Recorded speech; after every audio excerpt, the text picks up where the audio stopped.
The ticket and everything else in the envelope are part of my investigation. And you have no part to play in Cairo. If I hadn't given you the envelope, you'd have no proof that the Raven's heir would be on the ship. Ugh. The ship is his next chance to steal the eye, and he won't give up until he has it. And that's precisely why you should let me come along. No.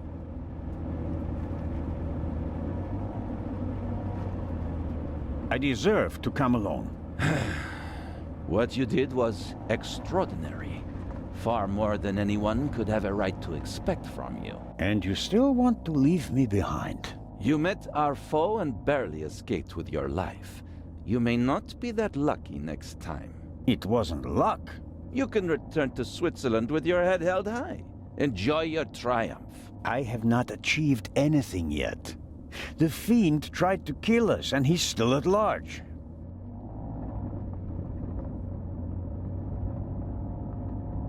What else did you find out in the tunnel? Not much.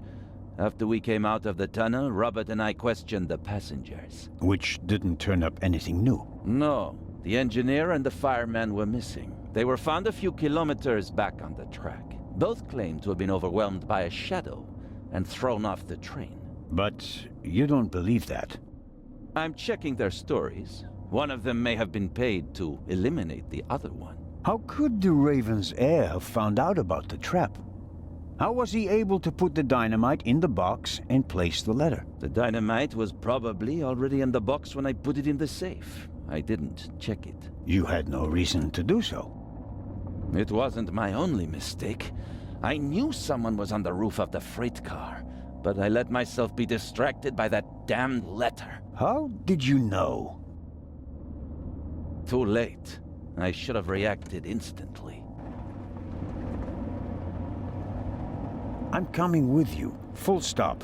The thief was able to place 10 sticks of dynamite in a cash box right under my nose. For all we know, you could already be sitting on the next bomb.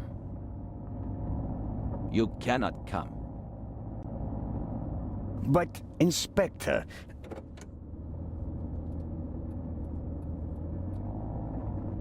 We're here.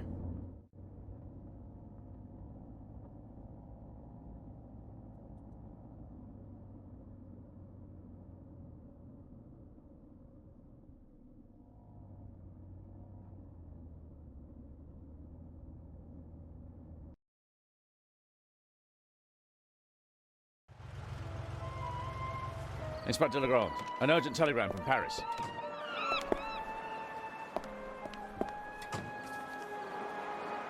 Bad news?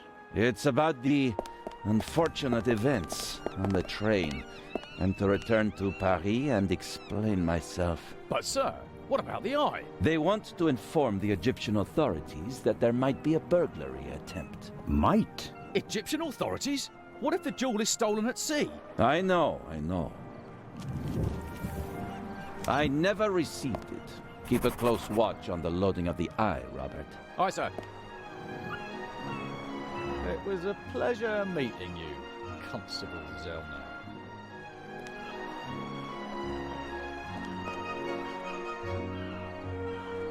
What is the constable's problem with me? I think he's jealous. Scotland Yard assigned him to assist me, just as you were sent by the Swiss authorities. With the distinction that he may go to Egypt. Robert is to accompany me at all times. Your mission was restricted to Switzerland.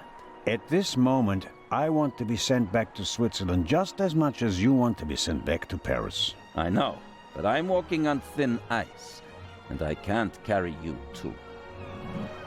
And the second eye is in that safe? Yes, an emerald.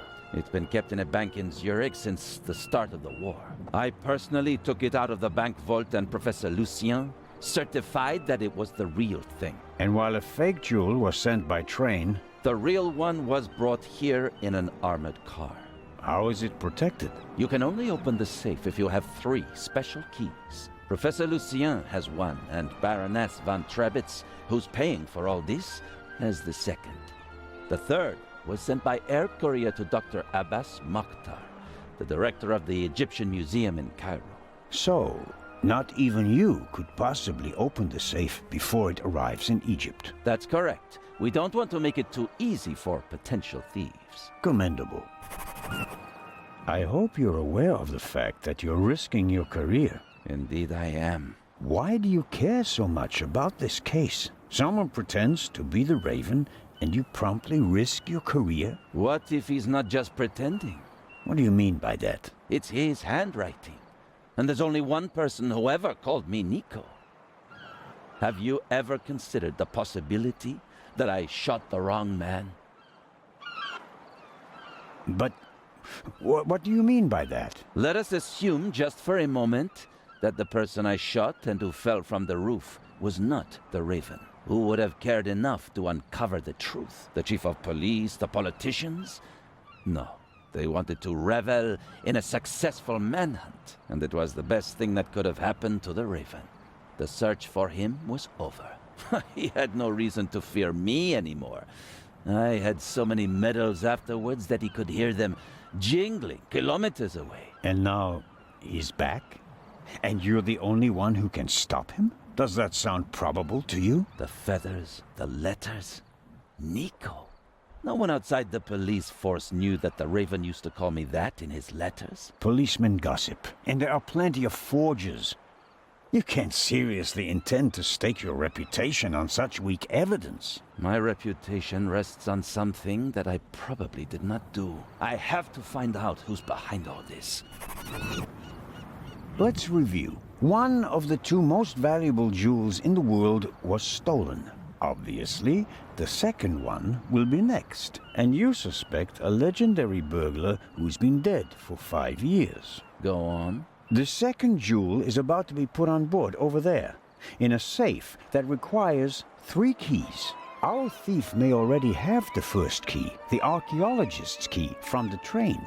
We don't know anything about the status of the second key, which was meant to be air freighted to Cairo. We have to assume that he already has it. Therefore, there's just one key left. The Baroness's. Correct. So, you'll need my eyes on board. Look, you can keep your eyes open for me here on the wharf. I'd be most grateful. But when this ship sets sail, you will not, I repeat, not be on board. But, Inspector... We're dealing with a dangerous man, and I will pursue him regardless of the consequences. I won't let you get mixed up in this affair. It's still my decision. No, it's not. It's mine, and I've already made it. Good day, Constable Zellner.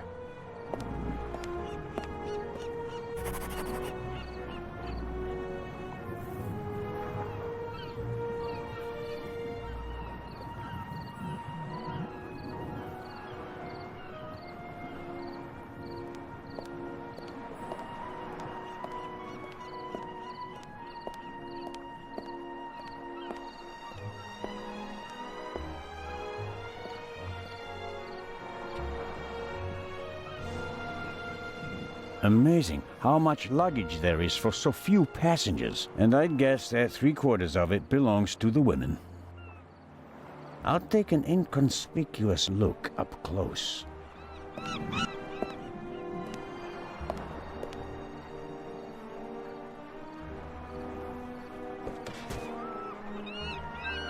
Oh, I'm sorry. I wasn't expecting anyone to be crawling around on the ground in front of my door. Don't worry about it, miss. No harm done. That's good to hear, Mr. Zellner. Anton Jakob Zellner.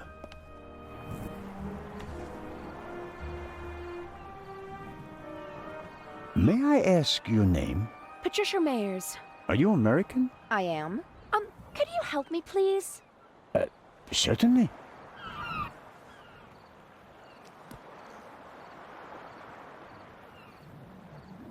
Are you on your way to Egypt? Yes. Are you on holiday? My father works for a railroad company there. And is rebuilding the country after the war. Wonderful. Yes. Wonderful. One more.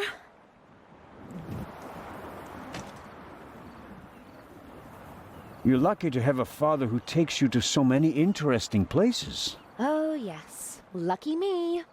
Aren't you interested in Egypt? The pyramids, the history. I would have been more interested in a father who doesn't travel 300 days a year. I'm sure your father regrets that he can't always be with you. No doubt. And I'm sure he always wanted the best for me. But that doesn't stop him from thinking only about himself far too often.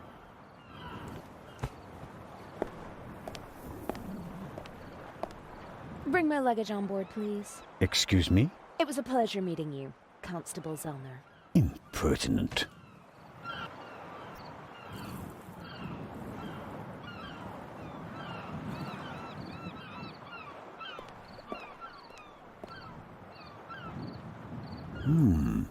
Is the doctor afraid to board the ship?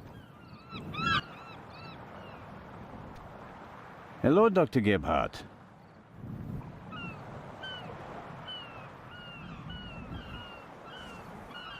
Ah, the hero of the hour. The hero of the hour, but out of work soon. Oh, you won't be a policeman anymore? Yes, but on my old beat, which is almost as good as being out of work.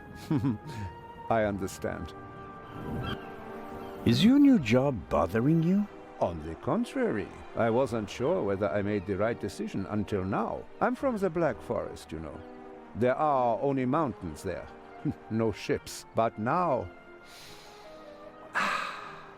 the salty breeze, the atmosphere, I think I want to stay at sea forever. The sea is one thing, the passengers are another. It will be okay. What do you know about the Baroness? Nothing really. Did you talk to her in the tunnel? No, her butler was looking after her, and I was busy with Miss Miller. As you can imagine, it was a shock for her to see her son rolling away on a burning train. That's understandable. So, we were all glad when we heard about your brave deed. Have you already met the captain? Mario Di Conti, heard of him? Should I have? He is something of a star in Italy, a war hero. In the First World War, when he was a young man, he sank more enemy ships than anyone else. In the Second World War, well, he had some personal problems. You mean like the ones you buy in bottles and pillboxes? Yeah, you could say that. Anyway, sending him into combat was out of the question. They gave him a supply ship instead, and he became a hero again. His ship, part of a convoy from Palermo to North Africa, was the only one that made it, with an extra 100 seamen who he rescued from the other ships. Impressive. To say his health is rather shaky these days would be an understatement. I think most of my time on board will be spent dealing with his numerous ailments. Well, there's nothing left for me to do but to wish you a good trip. Oh, you are not coming with us? Unfortunately, no. I'm to go back to Zurich. What a pity. Take care, Dr. Gebhardt. Oh, I just remembered. We found these in the tunnel. Are they yours? I'm afraid so. Strophantine. Do you have heart problems? Maybe it's for the best that you're not coming along. Too much excitement could be bad for your health. You mean if I don't do anything, I'll probably have a few more years to live? That's right. Keep your chin up.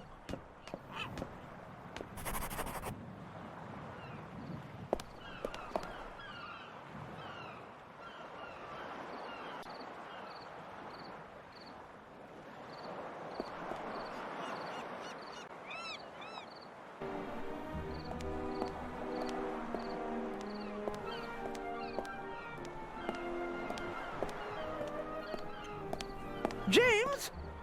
James! Where on earth are you? Hello, Baroness. Ah, Inspector. Constable. Poppycock. You won't be a constable much longer. When they find out how you rescued that little boy, they'll have to promote you to Inspector. Very kind of you to say so, Baroness. I hope you survived the adventure in the tunnel unharmed. Scandalous! You book a first-class cabin, And then you're walking on the rails. Huh. They wanted to bundle me off in a bus without my luggage. The circumstances, madam. I insisted on a limousine and didn't leave until all my luggage was recovered. Did you know that the real Eye of the Sphinx wasn't even on the train? I had no idea. Inspector Legrand seems to prefer to keep me in the dark, although I'm the one paying for all of this. The inspector is ensuring the safety of the Eye. Well, obviously. All the same, it was you who did the real work on the train. I hope that the remainder of your trip to Cairo will be less stressful. You aren't coming with us? I'm afraid Inspector Legrand doesn't want my company. Now, where's my damned butler? James, there you are. Is the inspector to carry my luggage onto the ship all by himself? Well, actually... Baroness? Baroness, can you hear me? She fainted. No. No. Baroness? Again, harder. Hello? Can you hear me? Help me up. Perhaps we should... Now. I'll get Dr. Gebhardt. No, Doctor. Just a little moment of weakness. Your arm, James. Take me to the ship. But of course, madam. That was no moment of weakness. She saw something that shocked her, or someone. Very interesting, especially since she doesn't want to admit it.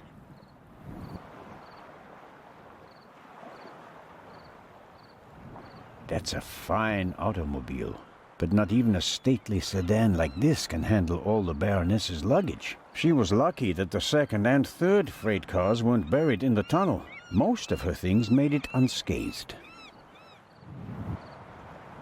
Who or what did she see?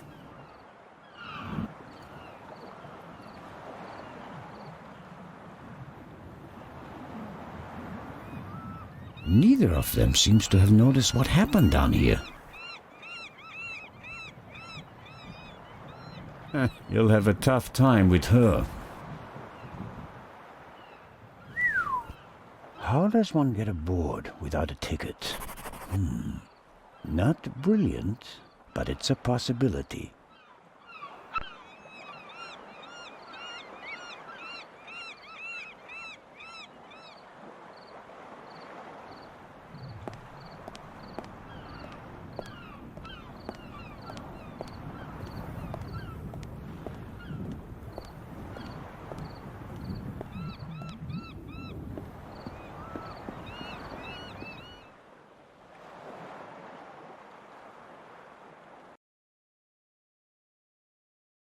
Oh, who do we have here? Signore... This is Constable Anton Zellner. Signore Zellner, I heard about your feats in the mountains. Welcome aboard the MS Lydia. Thank you, Captain. I didn't know you'd be taking part in the journey, but I'm glad to have you with us. I'll have a nice cabin prepared for you immediately. The constable will not be joining us. He has other duties. Oh, that's too bad. I would have loved to hear about his adventures from the man himself. I'd like to accept your offer, but unfortunately, higher powers prevent it. I am sorry to hear that. We are by no means full, and have plenty of room for one more passenger. The constable just wants to have a quick look around and then leave before we set sail. When will that be? Oh, in about 15 minutes. There you have it, Constable. May I ask how to get to the cargo hold? Oh, Signori, there are much nicer places on board. But I'm interested in the cargo hold. Why is that? One of the trunks seems suspicious to me. Someone could be hidden in it. You?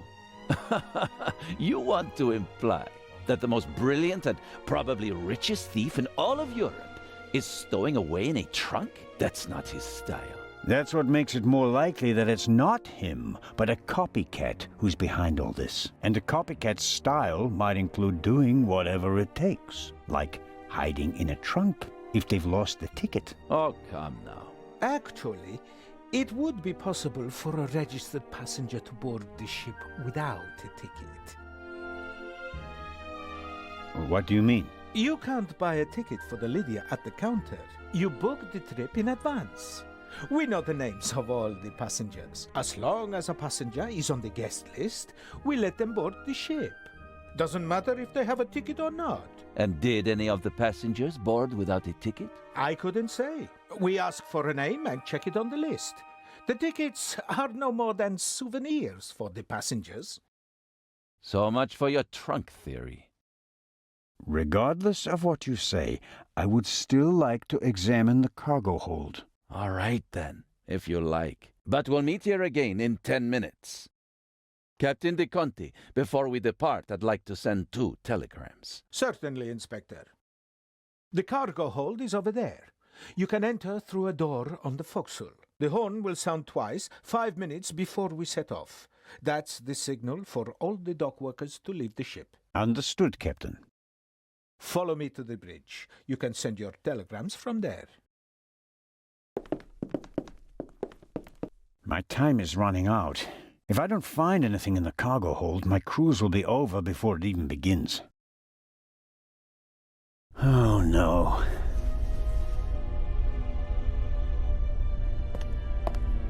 Oh, what's this? Aha.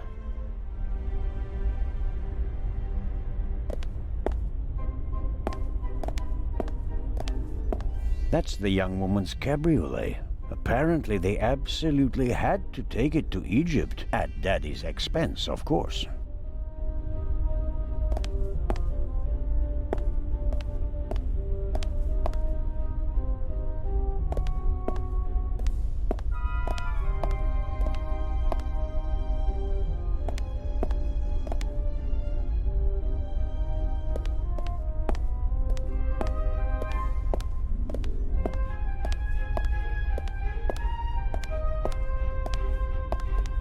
The door to this locker is ajar. Empty. The left 3 lockers are locked.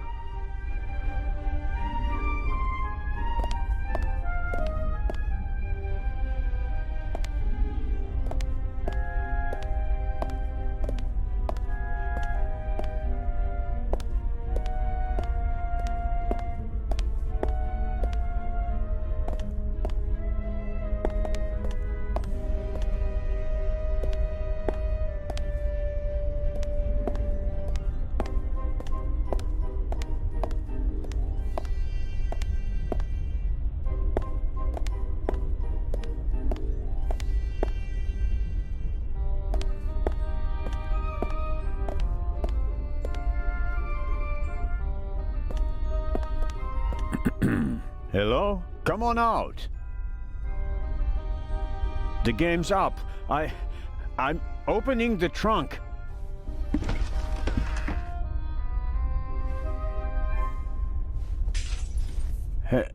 Hello?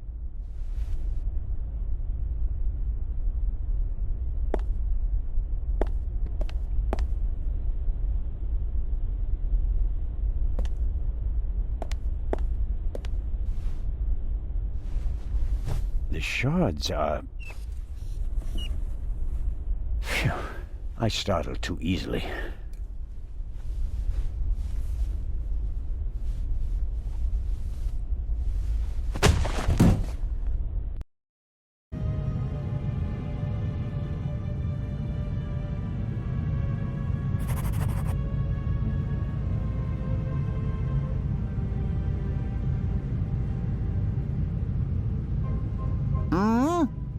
For who?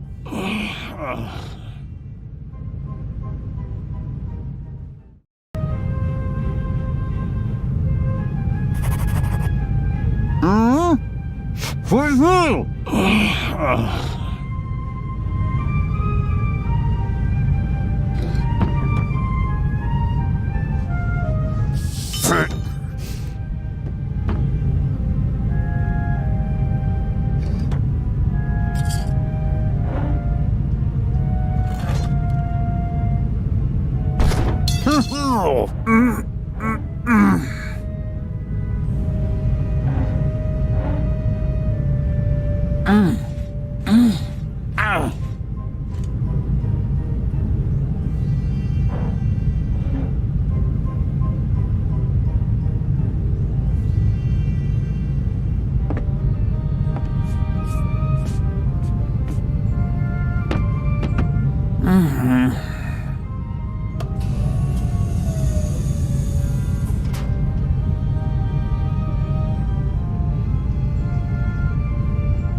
Ouch! Damned. Ah!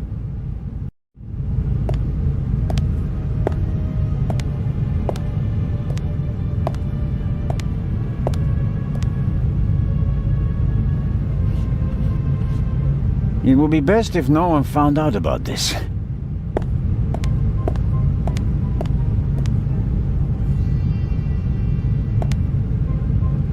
There's some blood and hair stuck to the pipe. Hair I really can't afford to lose. I'll hold it on the blood-spattered end. After all, we already know who the victim is.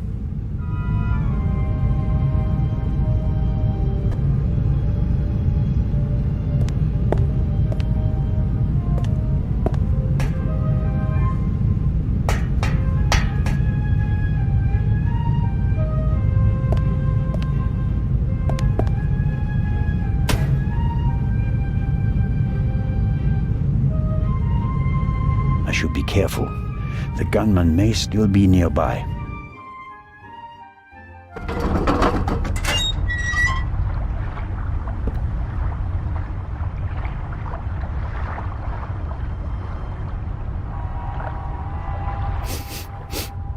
What are you up to, Zelna?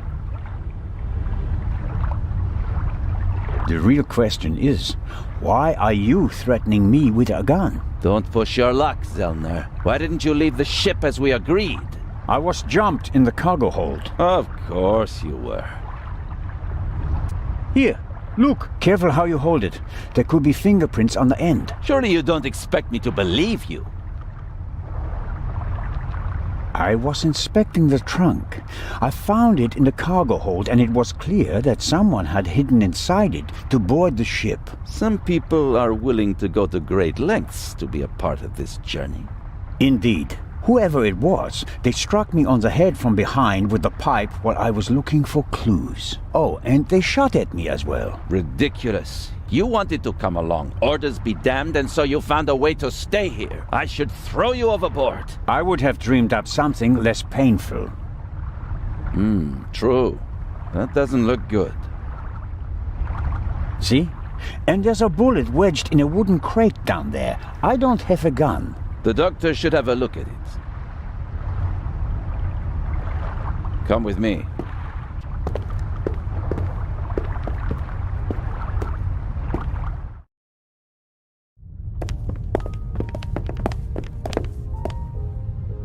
Inspector Legrand and Constable Zelna.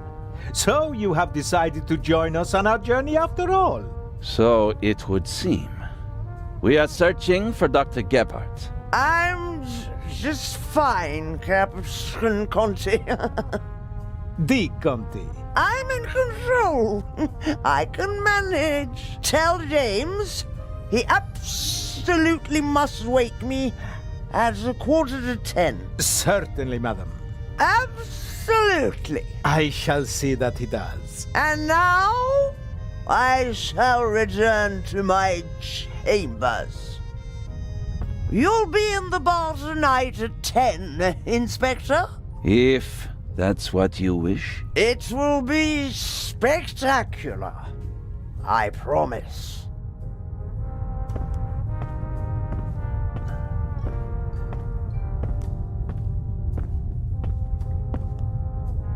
the fresh sea air, and perhaps a glass of champagne to many. But I'm glad that you decided to join us on our journey to Cairo. Not quite voluntarily. So he says. I was jumped from behind. But no, that is... Dr. Gebhardt should have a look at him, Captain de Conti. Of course. Please, have a seat in the saloon, Constable Zellner. I'll summon the doctor. Ah, Doctor, there you are. Our brave Constable Zellner was attacked. Struck on the head. Oh. Sit down, please. Now, please, tell me exactly what happened. I think you've got a stowaway on board. I was jumped. Intolerable. I'll have the crew search every nook and cranny of the ship.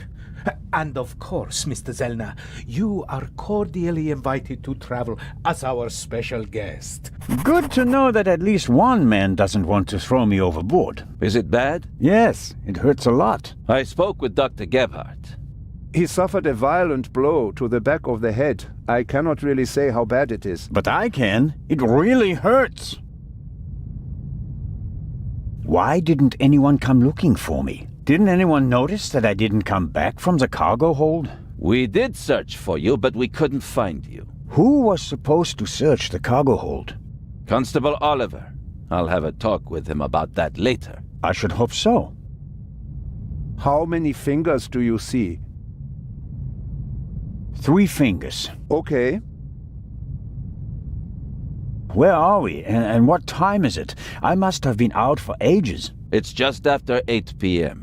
You just missed dinner. But we'll all meet here in the saloon at 10 o'clock to have a drink together. Greeting the passengers personally is a tradition I will not break, even on this unusual journey. You're all right now, Constable. The bleeding has stopped, and the wound looks good. You may have a mild concussion. You just need a good night's sleep. And tomorrow, your only worries will be a headache and an impressive bump.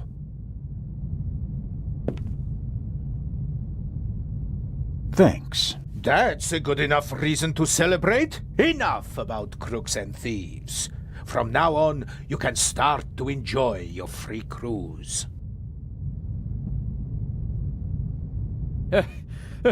Inspector! What? A dark shadow. Upper deck, just now. Go, let's have a look. I'll join you. Me too. No, you stay here. Do you want to make this an argument? Robert, go to the Baroness and don't let her out of your sight. Zellner, you're coming to the port side. Doctor, you go to starboard. I'll start at the forecastle and work my way back to the 2 of you. Understood? But... Baroness von Trebitz! Hello? Baroness von Trebitz? Open the door! All right, Doc. I'm off. Oh no, I'm not going on a manhunt all by myself.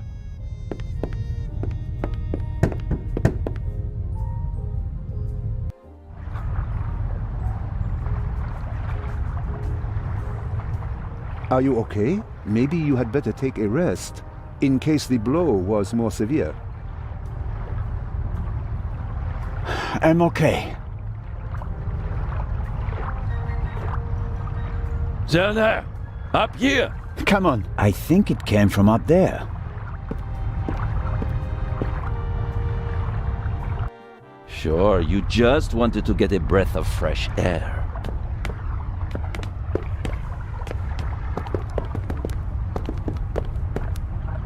Zellner, look who we have here. Well, if that's not our shadow. And our stowaway. Spent any time hiding in a trunk recently? Me do nothing. He claims to be part of the crew. Just wanted to get some fresh air. Of course. The Baroness won't open the door, sir. Understood. Take him to the detention cell, Robert.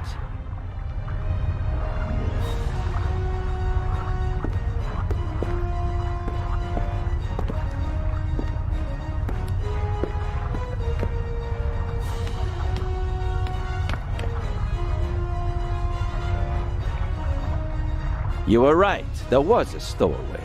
Yes, but he can't be the Raven. He's too young. Right, but that doesn't mean that the Raven isn't lurking here as well. What was that? A shot! It came from one of the cabins.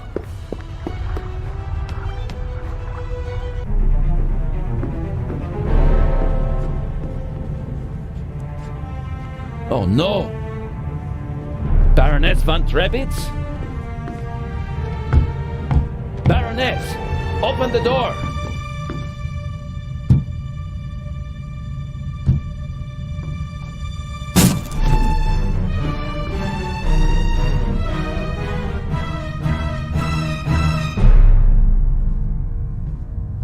Step aside, please.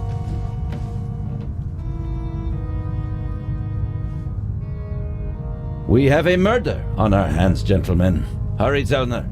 The murderer still has to be nearby. There is practically no one on deck. Anyone who's outside is a suspect. This time, we'll get him. Zellner, are you okay? Yes. Come on. We have to. Zellner! Zellner! Merde!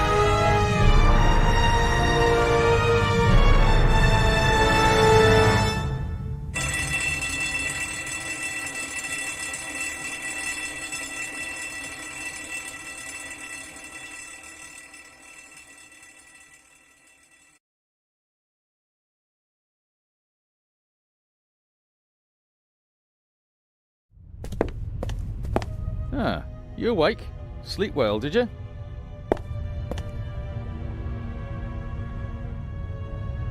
I like to sleep late when I take a cruise. While everyone else is hard at work.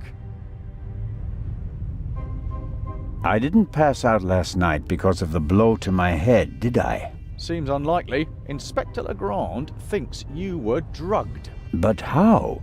The champagne. Who gave you the glass of champagne? Captain De Conti. Interesting. It should be possible to find traces of the tranquilizer in the glass. That is exactly what Legrand is trying to do. Without a laboratory? Oh, he's got a lab. His cabin is packed with all the latest forensic stuff. It's quite impressive what the inspector can do. A competent man, no doubt, and surprisingly well prepared. And diligent. He's been at it all night with his brushes and tinctures and glasses and everything, working like a man possessed. I wouldn't want to be the Raven now. Have you arrested anyone yet? You mean besides the Arab? He could hardly have committed the murder. You must have been with him when it happened. We heard the shot on the forecastle. I locked our friend in the detention cell in the cargo hold and then went up to assist Legrand. You were already sleeping the sleep of the just. Any other suspects? No. Seconds after the alarm went off, the decks were swarming with frightened passengers. Yes. A clever way to stay incognito during the commotion. But we still have our primary suspect, the Raven. You really think he's returned? Well, I think that no one knows as much about the Raven as Legrand. But still, it all seems so incredible. What's the state of play? How was the Baroness killed? The Baroness was shot in the chest at close range.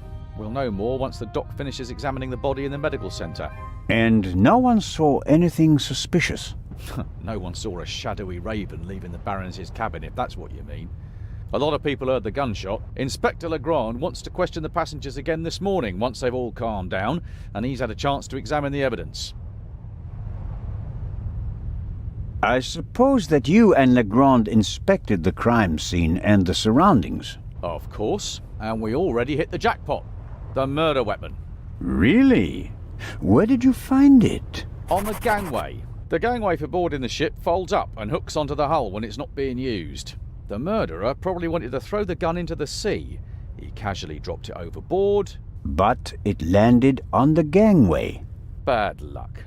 But Legrand and I were on the side deck right after the shot. There was no one there. Maybe the murderer threw the gun away later. We recovered it in the early hours. I think I'll look for Inspector Legrand now. Do what you think's best. You won't get rid of me. I'm here to stay, Constable Oliver. Be that as it may, Inspector Legrand ordered me to guard the cargo hold with our special guest. That's fine by me. Inspector Legrand may be able to get by without sleep for days on end, but not me.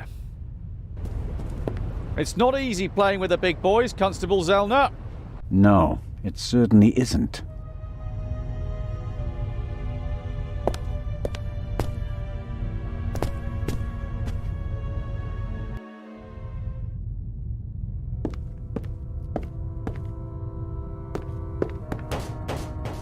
Come in.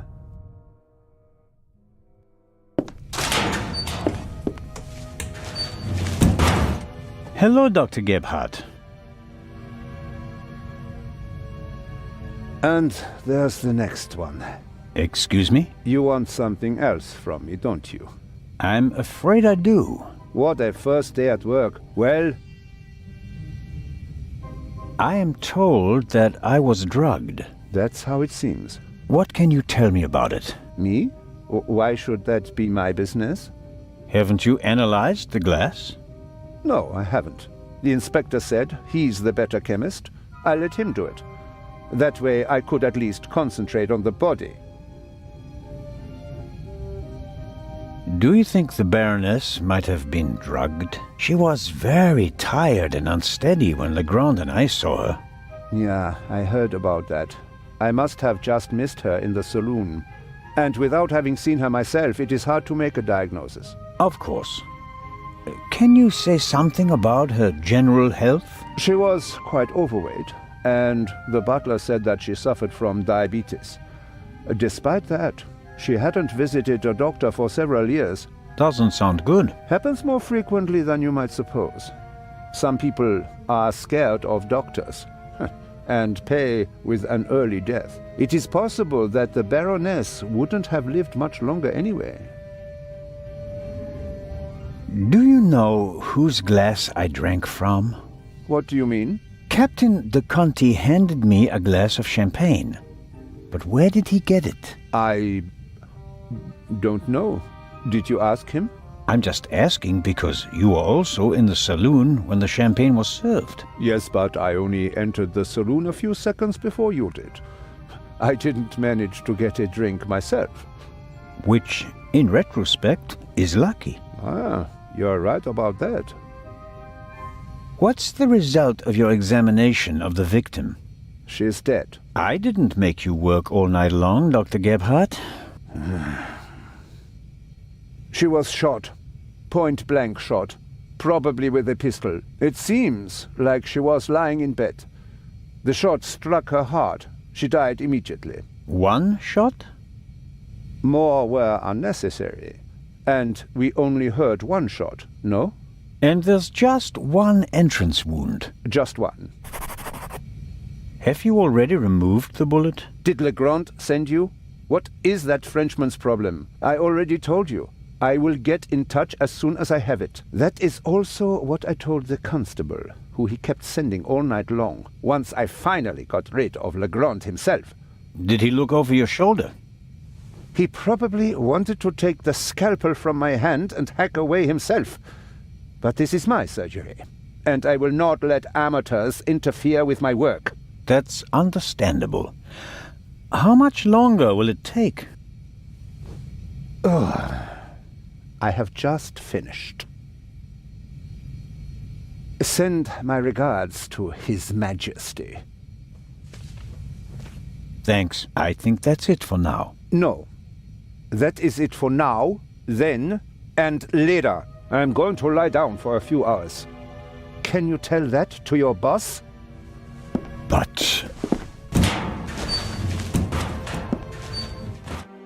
could I at least have the key? Absolutely not. But if we have to examine the victim again... Then the esteemed inspector knows where to find me. In my cabin. In bed. Good night, Constable Zellner.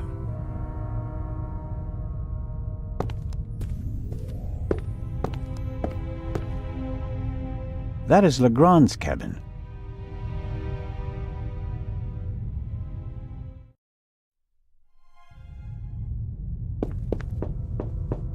Come in.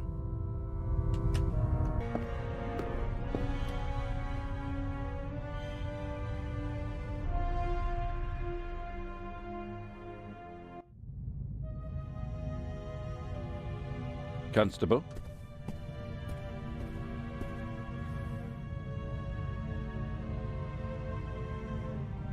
About the bullet. Here it is. Excellent. Give it to me. As I suspected, a 7.65 Parabellum Luger. Don't you want to examine it in more detail? When I have time.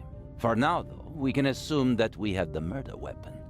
There can't be too many antique Luger all-weight pistols on board. May I take a look at the Baroness's cabin? We already searched it thoroughly. Sure. But what about now, by daylight? Yes, fine, it can't hurt. Here, take this with you. Thanks. I'll let you know if I find anything important. But only then, please. I'm very busy. Of course. About the tranquilizer. Do you know how you wound up with the glass? Not yet. Then you should stop wasting my time and get back to work. About the tranquilizer. Do you know how you wound up with the glass? Not yet. Then you should stop wasting my time and get back to work. I'll be in touch if I uncover more clues. Very well.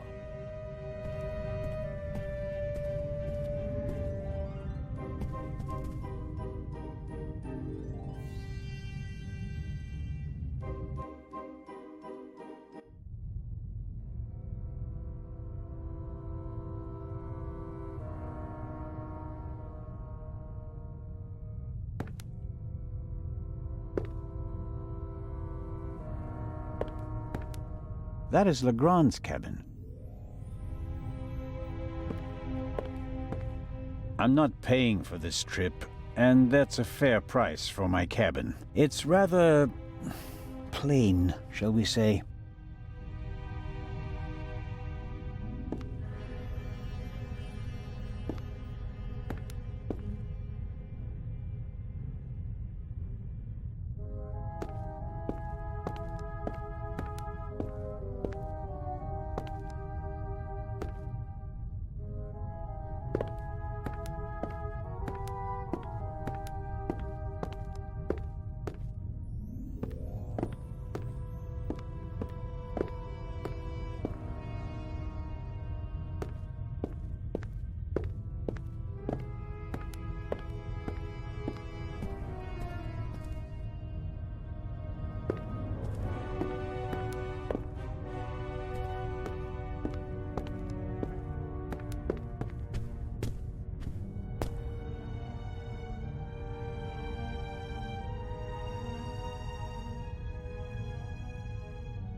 This is the first murder scene I've ever set foot in.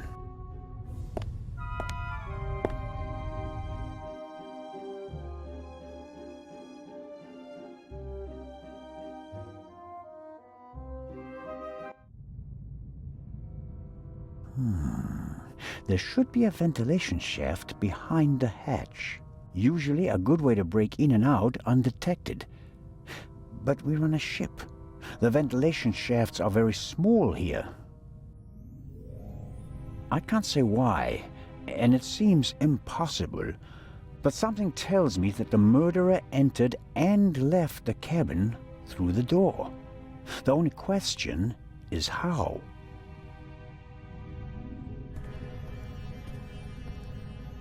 The most unportable portmanteau I've ever seen.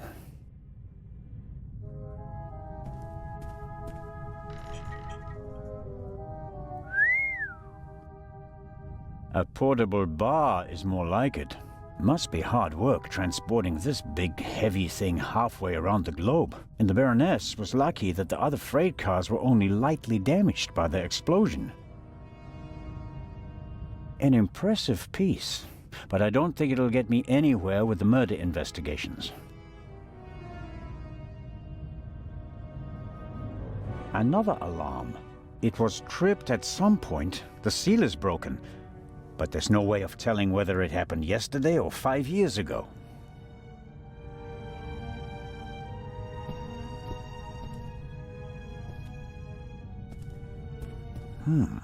The notepad has the ship's emblem on it. I suppose all the first-class cabins have them.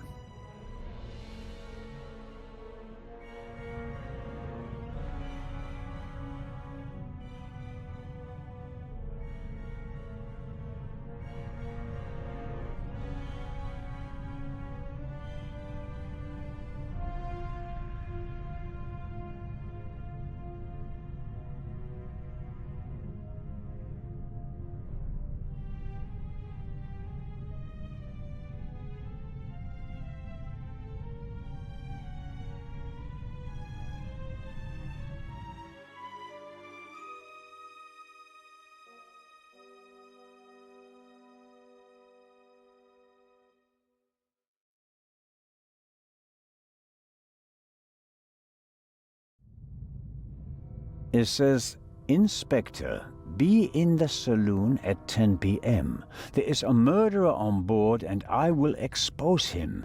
B. The Baroness seems to have known the murderer, and that means that the Raven can't be the murderer. He never killed anybody. Legrand probably never got the message, otherwise he'd have said something.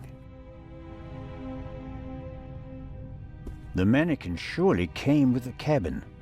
A mannequin for the Baroness's clothes would have a more generous figure. Sunflowers. By Van Gogh, I presume. He liked to paint that sort of thing. Can't be an original. They cost thousands of francs.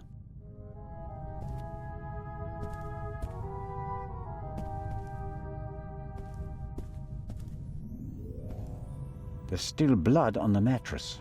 The sheet and the blanket have already been removed. To analyze them, I suppose.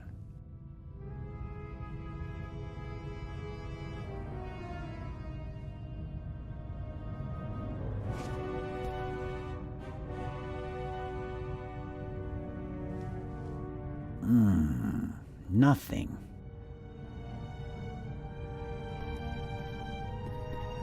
The blood spot is the only sign that someone committed a crime in here.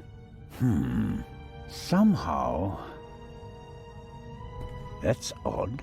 The blood is so... red. Shouldn't it gradually darken in the air? Turn brown?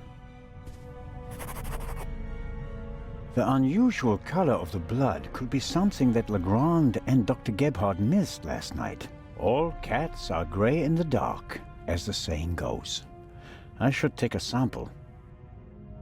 The unusual color all cat... The unusual all...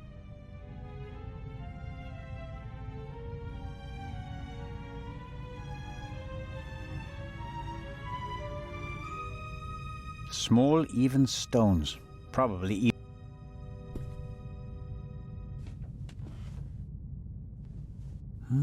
a tape recorder. Must go with the built-in speakers. Probably part of the cabin's furnishings. The tape recorder is older than the hills, but it was once very expensive. Top of the range. And it doesn't come cheap. Strange. There's only one reel. And it's the wrong one. No. No sign of the original reel. A reel made by Zeibling. I know the brand. Zeibling's tapes can be overwritten many times without losing quality. They're used in offices so that executives can record messages for the secretaries on the same tape over and over again. But they're not good for much else. They're robust, but they don't offer much in terms of sound quality. A reel made by Zeibling. They use, but they're not.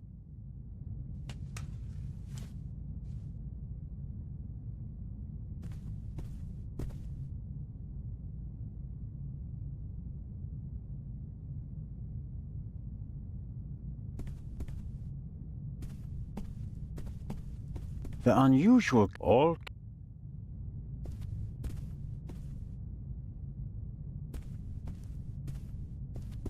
A big, ugly, and impractical vase.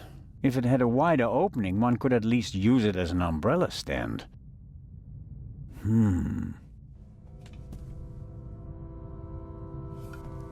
Can't see anything. Wow, heavier than it looks.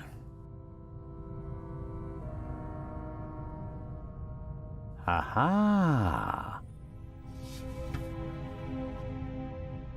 Why were the down feathers tossed in the vase? Or is there anything else in there?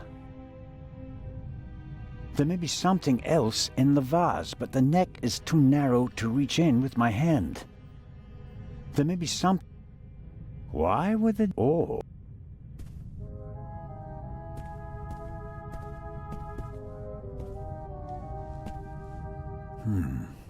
Nothing special.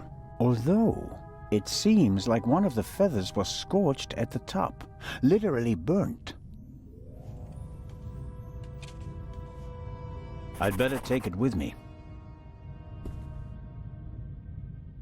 Something's under there. More feathers. And they're singed as well. I'll put them with the others.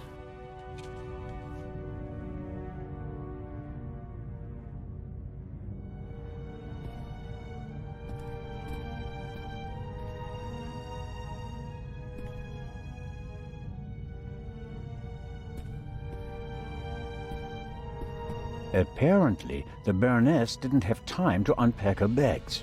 Or rather, didn't have time to tell her butler to unpack them for her. Sifting through all that would take ages. But here, the Baroness's handbag. Aha!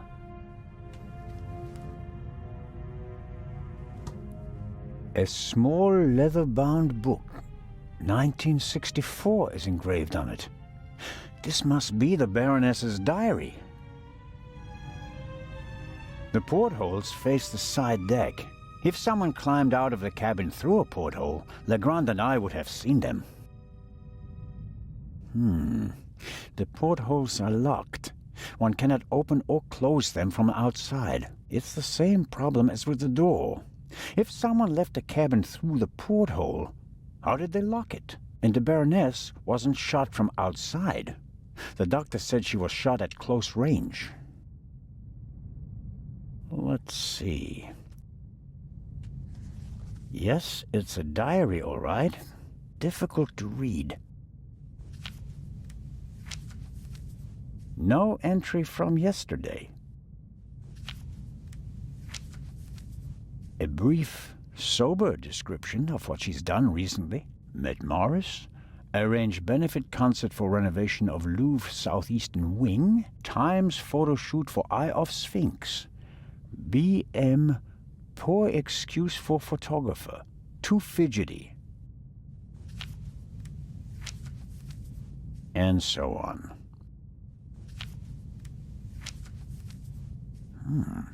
This entry looks strange. The handwriting is shaky, difficult to read. Dreamt of Bobby. Yesterday would have been his birthday. Next week, Jay's.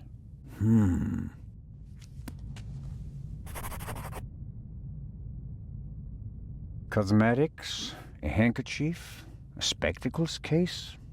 Nothing special.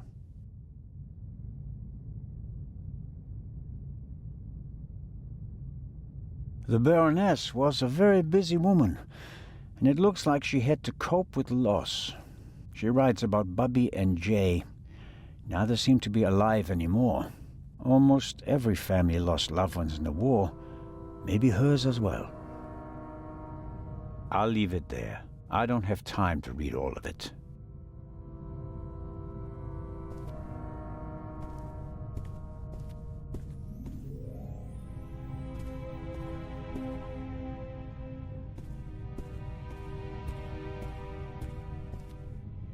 The door frame was damaged when Dr. Gebhardt kicked it in. The real question is, Why was the door locked in the first place?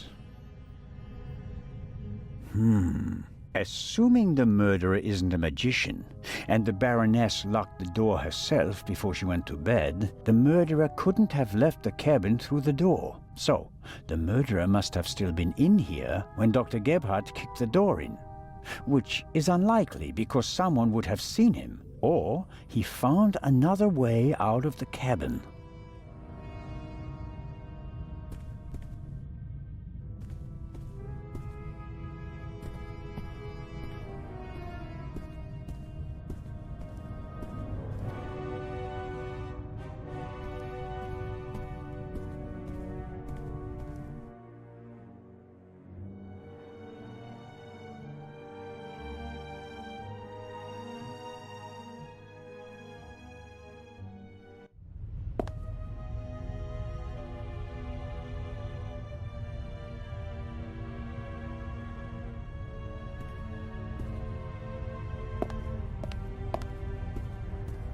The Baroness's butler looks like he didn't get much sleep.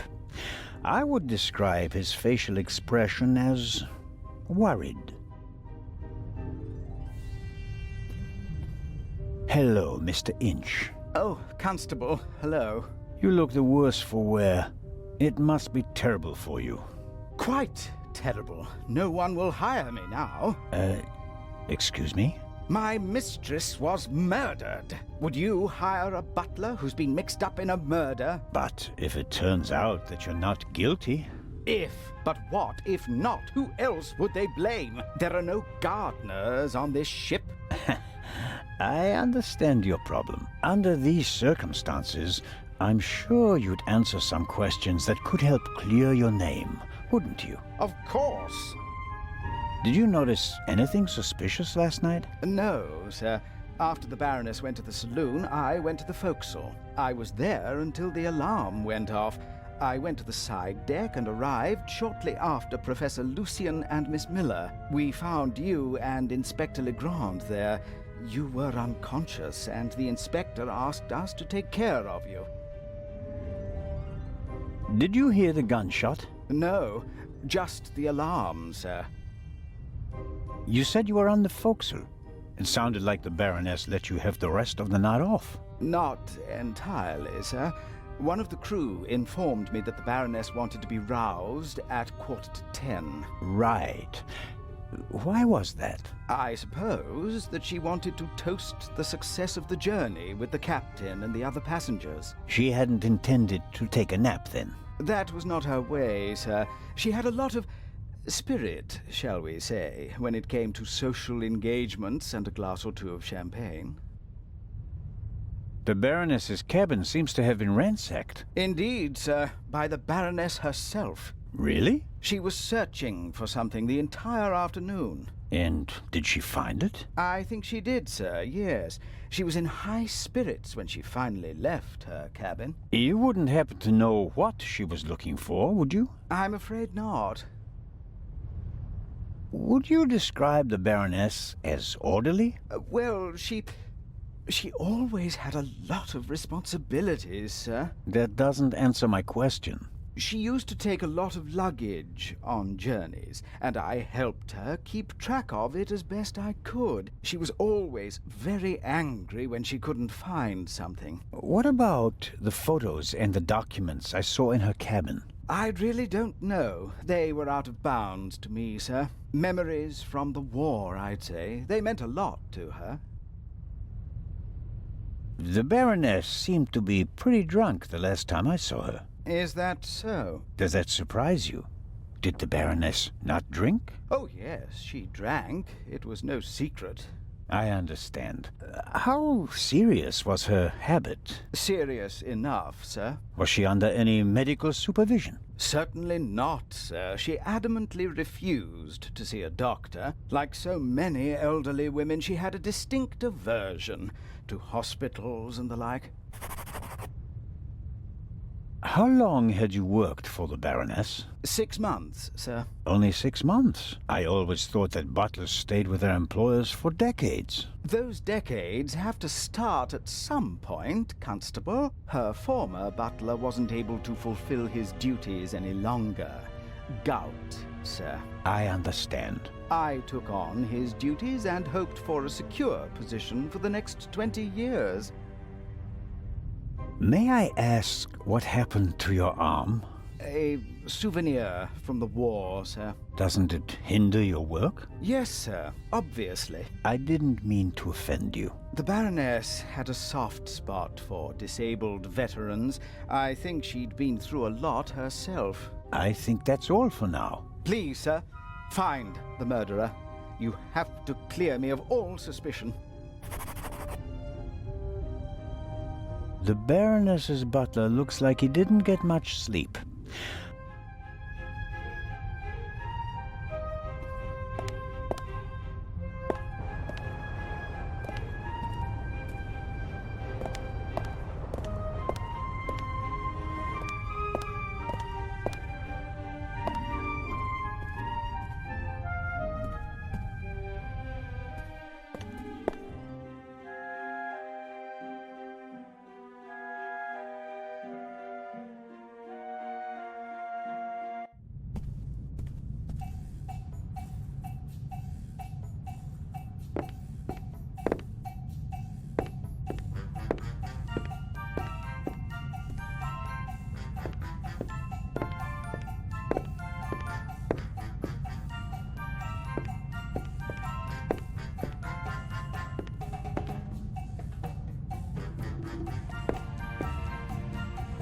The alcoholic drinks and everything that goes with them is top-notch on this ship. As expected, fresh ice and tongs. Constable Zelda, what is the meaning of this? Are even the police light-fingered nowadays? I need this tool for a criminal investigation. Well, then, why didn't you say so? So, how are you getting along? Can I be of any help? Actually, you could answer a few questions.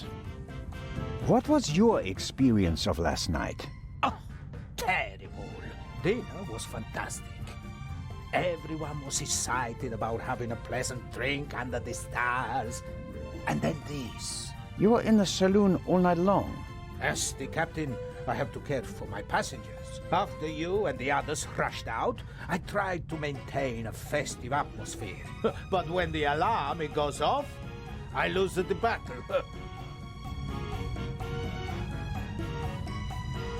How was the Baroness? She really surprised me. After she was so unapproachable at the reception and didn't show her face for the entire afternoon, I was afraid she was one of the bores and bourgeoisie. But then she arrived in the early evening in the best of moods. Already had a few, if you know what I mean. Did she say anything to you? She asked me where Legrand's cabin was. I told her, then invited her to come for drinks in the evening. I said it would be great fun. The whole ship will be there, and you don't want to miss that, I told her. And then? She seemed to like the idea. She smiled, and then left again for a few minutes. Then she came back and seemed very happy. We drank a toast to life. But at some point she didn't feel well anymore? She overdid it a bit. She suddenly started to swoon and almost spilled her drink. I asked her if she wanted to rest for a moment in her cabin. At first, she didn't want to. She definitely wanted to stay in the saloon. But then she realized that she really did need to lie down. We left together. You know the rest of the story. Did everyone drink from the same bottle of champagne last night? There was more than one bottle, if that's what you mean. There were quite a few guests, and the event lasted several hours. The last bottle of champagne, the one the Baroness drank from, did anyone else drink from it? Certainly. We have reason to believe that the champagne was drugged. Incredible. But Wouldn't that have made everyone drowsy? Not if it was only the Baroness's glass that was drugged. I see. That's possible. On a night like that, many glasses are filled and emptied. There are several stewards, many guests. No one keeps track of every glass and every bottle. A few drops in a glass? Yes, it's certainly possible. The glass you handed me last night, where did you get it? Ah, I understand. You think your glass was poisoned as well? Did you pour it yourself? No. I saw that you weren't doing so well and wanted to rescue the situation. I took the first available glass and I give it to you. Was it on the table? No, I hurry over to you, together with Dr. Gebhardt, who... Of course, he had the glass in his hand. He was looking around for a place to set it down, so that he could examine you. I took it from him. And gave it to me? I'd like to apologize for that, but you look so worse for the wear, and I just wanted to comfort you.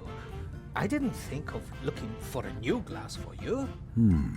So the doctor had the drugged glass in his hand. Is it possible to find out where the alarm was set off? I'm afraid not. There are alarms all over the ship. I saw that they're sealed. Can't we just check whether the seal is broken? I'm afraid they're gonna be missing on a lot of alarms. You know, this is an old ship, and over the years... So, you're saying that the alarms haven't been regularly maintained? I'll inform the crew immediately, of course. Of course. What can you tell me about the passengers? Oh, not that much, I'm afraid. I wanted to get to know them properly at the reception. In most cases, I just shook hands with them as they boarded the ship. There are a few regulars on board, and after dinner, I had a conversation with Mr. Crociera, a talented violinist, and Lady Westmacott. But you already know them from the train. It seems like there aren't that many passengers on board. These bloody airplanes are making our lives miserable. Can you imagine? Grown men prefer to jam themselves into a narrow metal coffins instead of enjoying the fresh sea air on a ship. It's all about saving time. It shouldn't be about how much time it takes to get from A to B, but about how you spend that time. What you experience on the journey, that's what it's about. I'll get back to my investigations now. Ciao, Constable.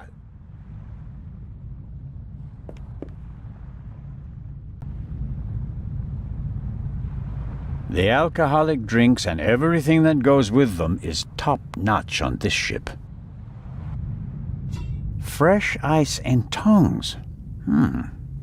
They could be useful. Constable Zelna, what is the meaning of this? Are even the police light-fingered nowadays?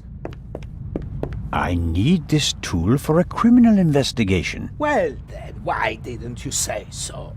But bring the tongs back when you're done. Otherwise, I'll have cold fingers all day.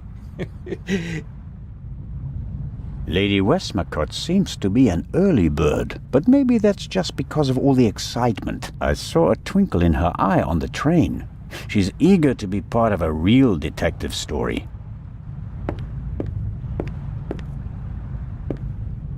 Lady Westmacott, already on your oh. Constable, don't you think before you speak? I'm sorry. I didn't mean to. No time for chit-chat. What have you found out? We're still working on the case. Actually, I have a couple of questions for you. Please, go ahead. What did you think of our adventure on the train? An extraordinary story, isn't it? I'm glad that you were able to prove yourself, Mr. Zellner. Hopefully not for the last time. I'm glad that everything ended well. I want to thank you sincerely for taking care of Matthew. I can't bear to think about something happening to him. It all worked out in the end. Do you think that the thief from the train and the murderer are the same person? I think the new Raven is capable of anything. Legrand believes there is no new Raven. He thinks that the old one has returned. He said that. Do you think it's possible? Everyone thinks he's dead. As a dramatist, the return of the Raven would certainly be delightful. A legend comes back from the grave for one last job. It's quite romantic. At the same time, though, I'd be disappointed. Why is that? I followed the Raven's career closely. There weren't many burglars with such character and charm. His burglaries were clever and entertaining, but he was sloppy in London. He almost got caught, and I'll never forgive him for the affair on the train. No, I would much rather that the Raven stayed dead and had nothing to do with the burglary or the murder. What do you think? Who is our suspect? Everyone, or almost everyone. Everyone on board is physically capable of shooting someone, but who has the dark desire to take the life of a defenseless person? One cannot read minds. And one should not try. You have to collect evidence, traces, clues. That's what will lead us to the killer. It won't be like a bad crime novel, in which they introduce a new character shortly before the end who, surprise, surprise, is also the murderer. Murderers leave evidence. They're nervous or unnaturally relaxed. They have to adjust constantly. And because of that, they make mistakes. This is your chance, Constable. If you find the mistake, you'll find your murderer. Have you noticed anything related to the murder? Unfortunately not. I was already in my cabin and missed all the commotion. Damnable old age. You're telling me. Oh, you're still young. At my age, you have to expect that you won't experience much anymore. And although I've written about murder so many times, I've never actually witnessed one. How exciting. I doubt everyone is so relaxed in such a situation. Heartless is the word you're searching for, right, Constable? I certainly didn't want the Baroness to be murdered, but if I can't undo it, then I might as well enjoy it.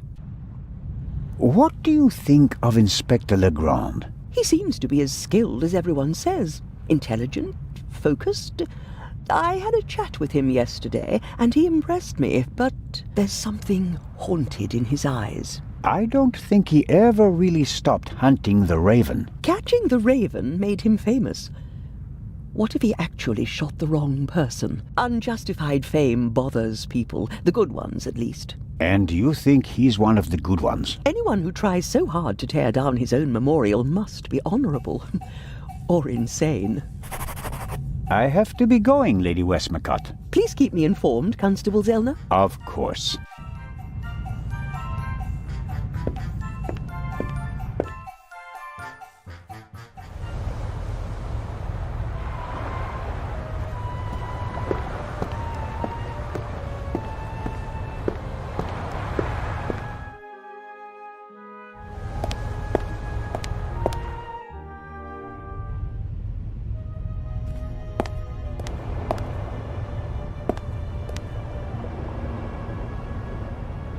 This is the first murder scene I've ever set foot in.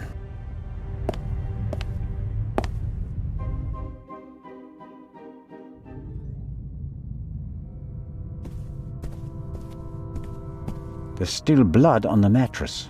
The sheet and the blanket have already been removed. To analyze them, I suppose.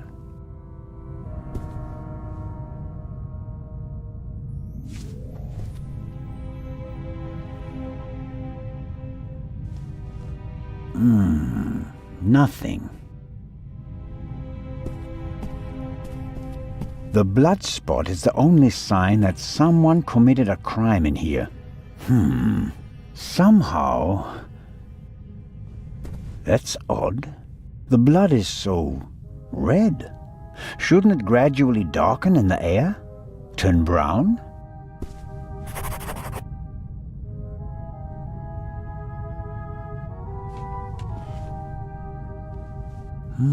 A tape recorder. Must go with the built-in speakers. Probably part of the cabin's furnishings. The tape recorder is older than the hills, but it was once very expensive. Top of the range. And it doesn't come cheap. Strange. There's only one reel. And it's the wrong one. No sign of the original reel. A reel made by Zeibling. I know the brand. Zeibling's tapes can be overwritten many times without losing quality. They're used in offices so that executives can record messages for the secretaries on the same tape over and over again. But they're not good for much else. They're robust, but they don't offer much in terms of sound quality.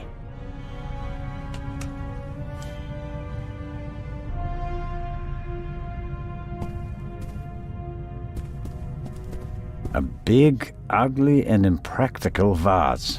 If it had a wider opening, one could at least use it as an umbrella stand.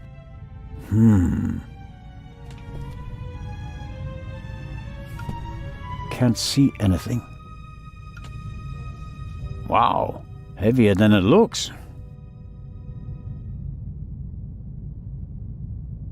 Ha-ha!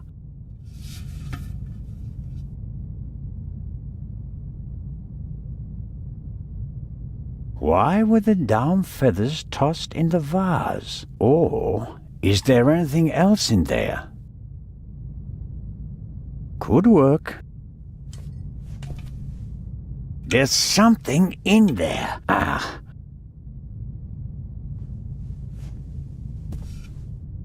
Someone stuffed this in the vase. Looks like it's been used to muffle a gunshot. If this isn't an important discovery, I don't know what is. Legrand, here I come.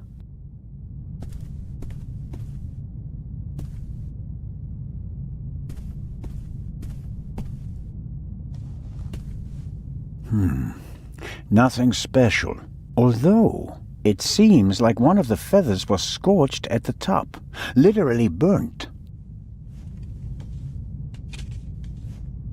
I'd better take it with me. Something's under there. More feathers. And they're singed as well. I'll put them with the others.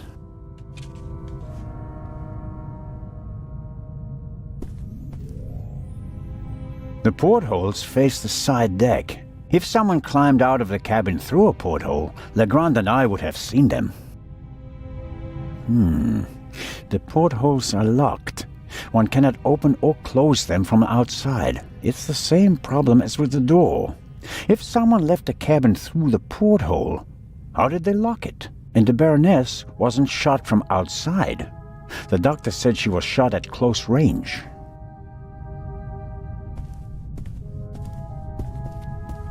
Apparently, the Baroness didn't have time to unpack her bags. Or rather, didn't have time to tell her butler to unpack them for her.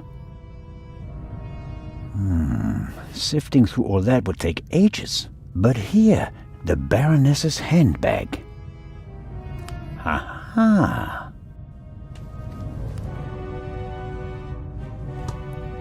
A small leather-bound book. 1964 is engraved on it. This must be the Baroness's diary. Let's see. Yes, it's a diary, all right. Difficult to read. No entry from yesterday. A brief, sober description of what she's done recently. Met Morris. Arranged benefit concert for renovation of Louvre Southeastern Wing. Times photo shoot for Eye of Sphinx. BM, poor excuse for photographer. Too fidgety. And so on.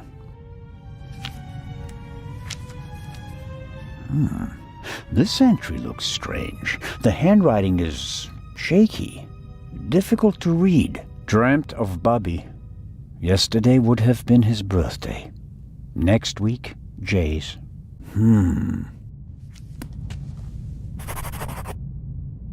The Baroness was a very busy woman, and it looks like she had to cope with loss. She writes about Bubby and Jay. neither seem to be alive anymore. Almost every family lost loved ones in the war. Maybe hers as well.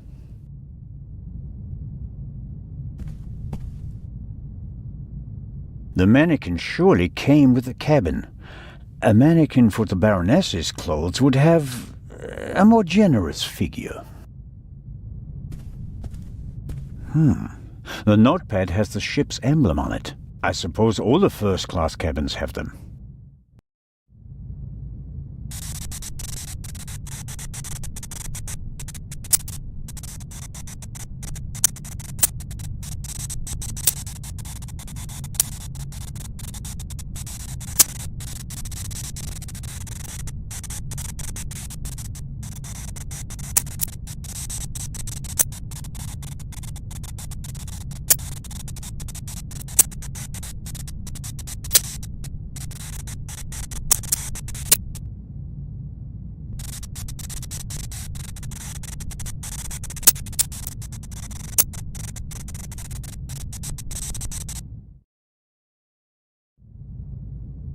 It says, Inspector, be in the saloon at 10 p.m. There is a murderer on board and I will expose him. B. The Baroness seems to have known the murderer, and that means that the Raven can't be the murderer. He never killed anybody. Legrand probably never got the message, otherwise he'd have said something.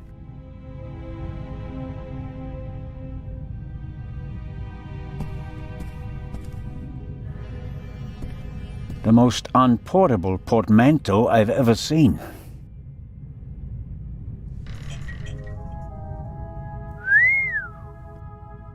A portable bar is more like it. Must be hard work transporting this big, heavy thing halfway around the globe. And the Baroness was lucky that the other freight cars were only lightly damaged by the explosion. An impressive piece, but I don't think it'll get me anywhere with the murder investigations. It must be one of the alarms. It was tripped at some point. The seal is broken. But there's no way of telling whether it happened yesterday or 5 years ago. There should be a ventilation shaft behind the hatch. Usually a good way to break in and out undetected. But we're on a ship. The ventilation shafts are very small here. I can't say why, and it seems impossible. But something tells me that the murderer entered and left the cabin through the door. The only question is how.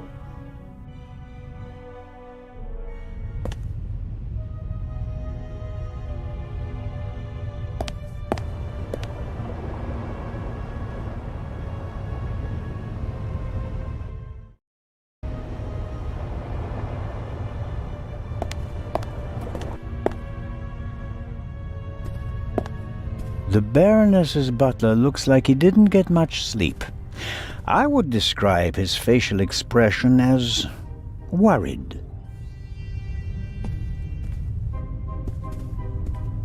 Hello, Mr. Inch. Oh, Constable, hello. You look the worse for wear.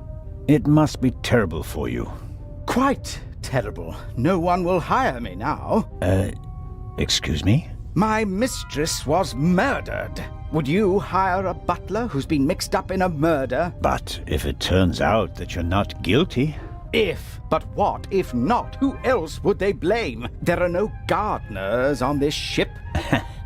I understand your problem. Under these circumstances, I'm sure you'd answer some questions that could help clear your name, wouldn't you? Of course.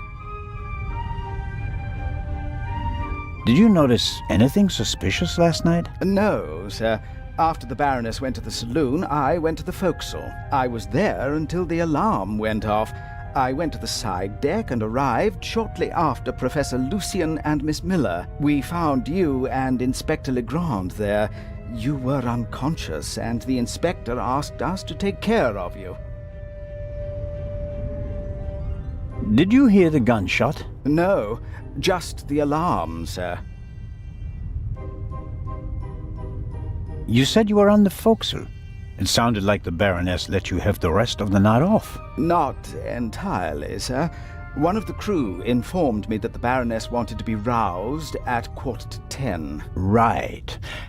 Why was that? I suppose that she wanted to toast the success of the journey with the captain and the other passengers. She hadn't intended to take a nap then? That was not her way, sir. She had a lot of spirit, shall we say, when it came to social engagements and a glass or two of champagne. The Baroness's cabin seems to have been ransacked. Indeed, sir, by the Baroness herself. Really? She was searching for something the entire afternoon. And did she find it? I think she did, sir, yes.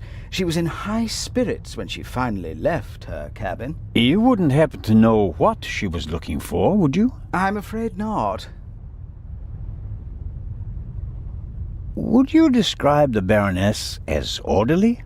Well, she always had a lot of responsibilities, sir. That doesn't answer my question. She used to take a lot of luggage on journeys, and I helped her keep track of it as best I could. She was always very angry when she couldn't find something. What about the photos and the documents I saw in her cabin? I really don't know. They were out of bounds to me, sir. Memories from the war, I'd say. They meant a lot to her.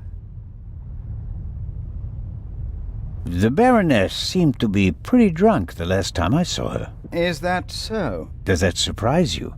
Did the Baroness not drink? Oh, yes, she drank. It was no secret. I understand.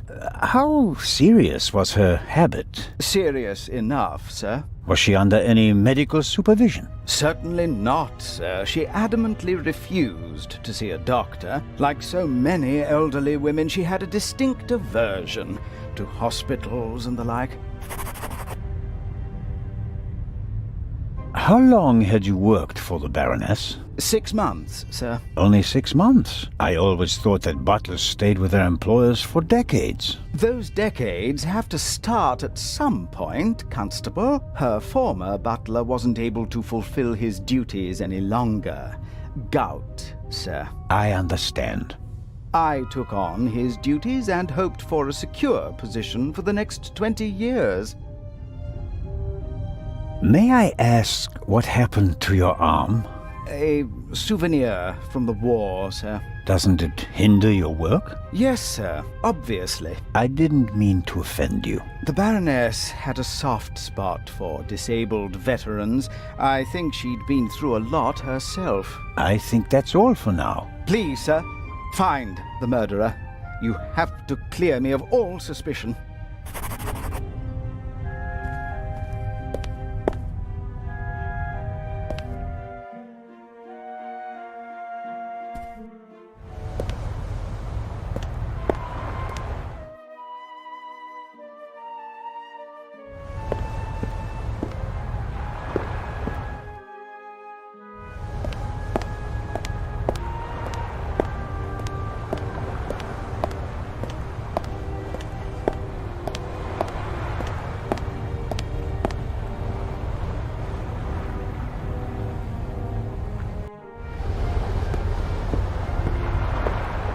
We were here yesterday when we heard the shot, and it was also here where Legrand caught our stowaway.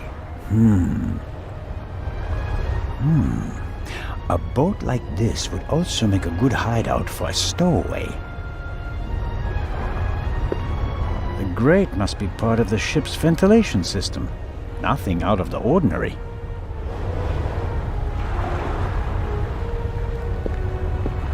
The ship's bridge. 2 men, one of them navigating. I get the impression that the officers keep things running. It seems like the captain concentrates on the passengers and the bar.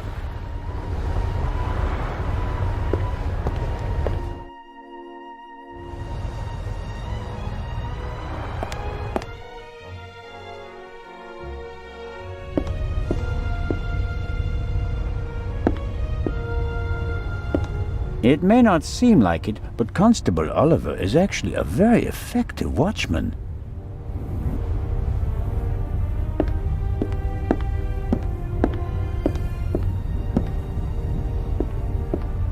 I wonder if this game is an advanced version of bocce. Maybe the inventor realized that it's difficult to play ball games on a boat and came up with an alternative.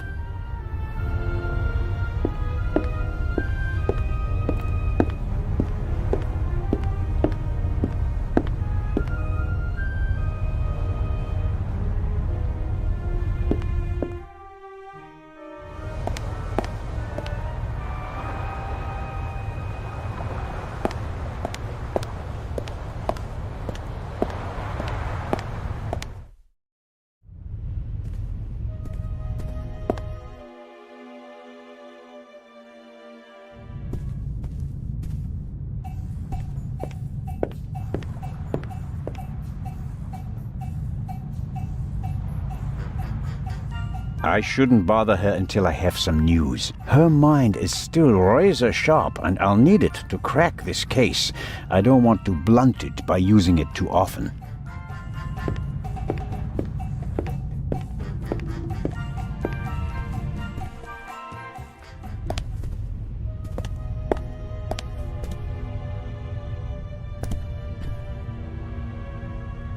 A singed pillowcase is proof that there must have been a second gunshot. Inspector?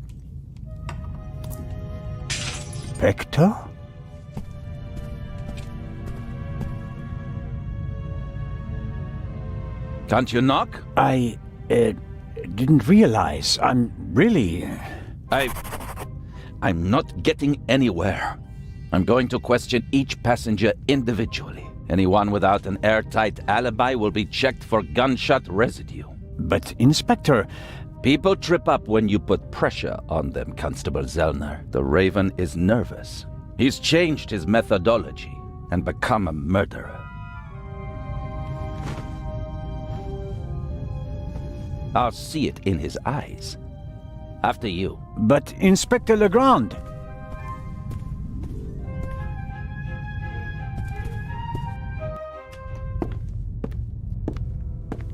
We have no proof that the Raven and the murderer are the same person. You may not know it, but I do. I will catch him, with or without your help.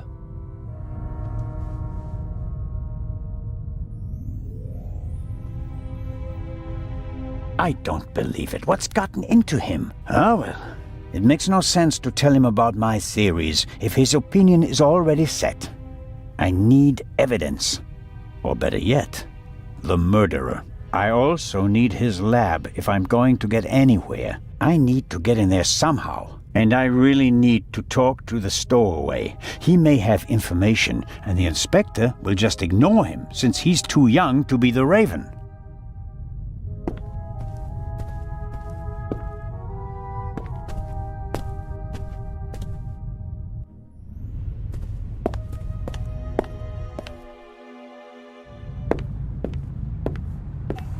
Mr. Kreutzer, come on, you have to give me a bit more. You're the only one who was on the train and who has no alibi for last night. As I said, I was in my cabin.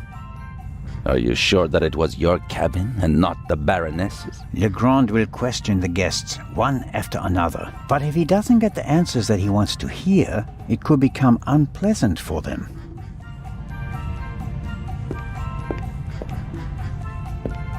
Lady Westmacott, may I bother you for a moment? By all means, Mr. Zellner.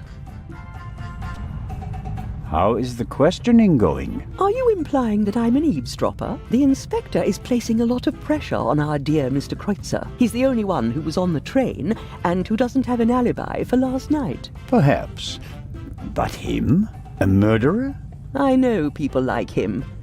He doesn't have enough backbone to kill someone in cold blood and remain so calm. He'd turn it into a drama and then a farce, drink himself insensible, and then, railing at fate, pitch himself into the sea. Forget him. Legrand is wasting his time. Mr. Kreutzer just happens to be a perfect fit for the inspector's image of the Raven. Athletic, cultured, moves among the rich and famous. I'll eat his violin if he's the Raven or the murderer. I have to be going, Lady Westmacott. Please keep me informed, Constable Zellner. Of course.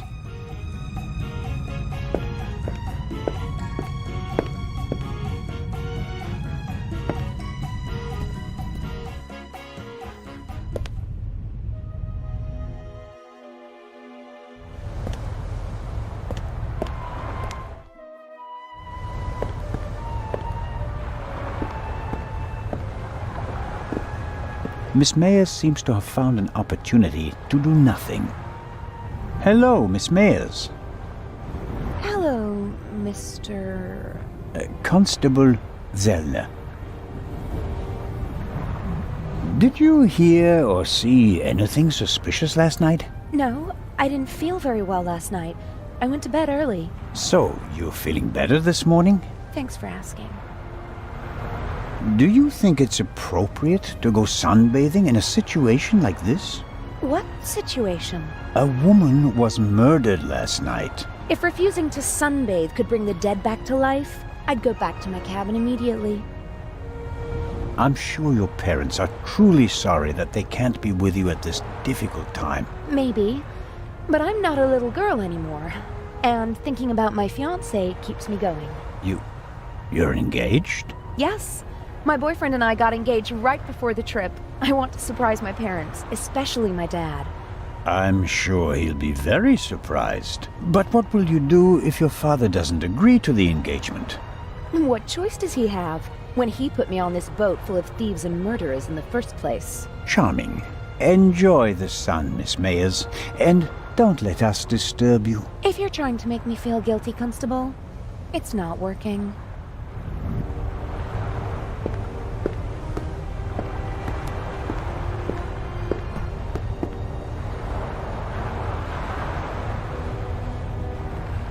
Captain DeConti seems old and tired.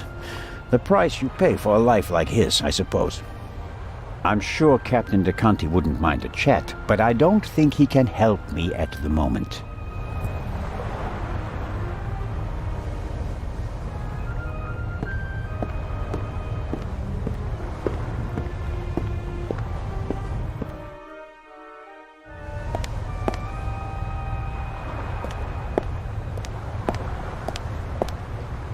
I suppose the life jackets are stowed there, close to the railing, close at hand in case of emergency.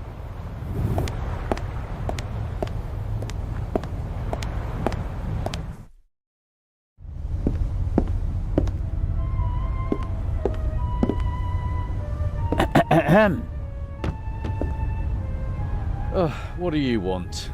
Inspector Legrand is questioning the first of the passengers in the saloon. And? It will be hours before he gets to the stowaway. And? We'll save time if I question him. We'd also save time if you stopped asking me the same things over and over again. I will not let you in. What time is it, by the way? Got an appointment? No, but I'm hungry. Go and get yourself something. I'll mind the door in the meantime. Aha. You could bring me something, though. So, what do you want to eat? Oh, anything. An apple or something like that. Leave it with me. Yeah, thanks.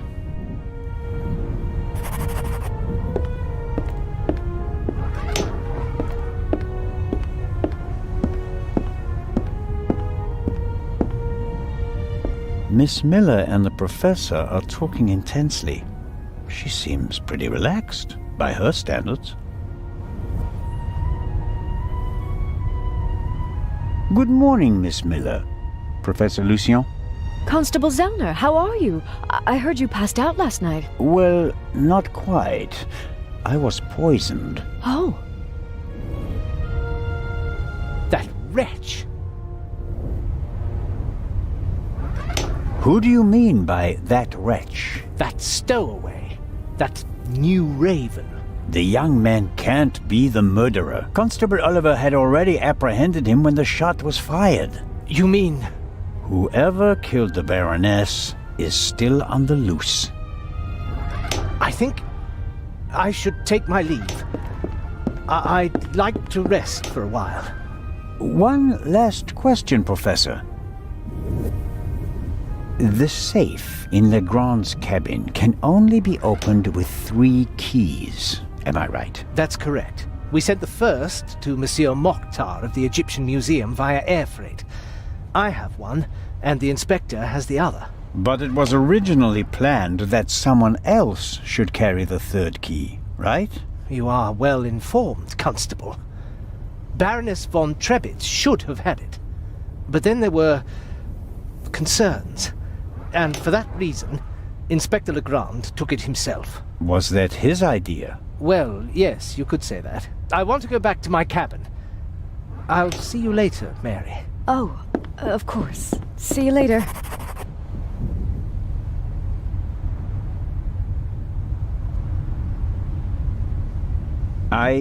I didn't want to interrupt your conversation with Professor Lucien so abruptly.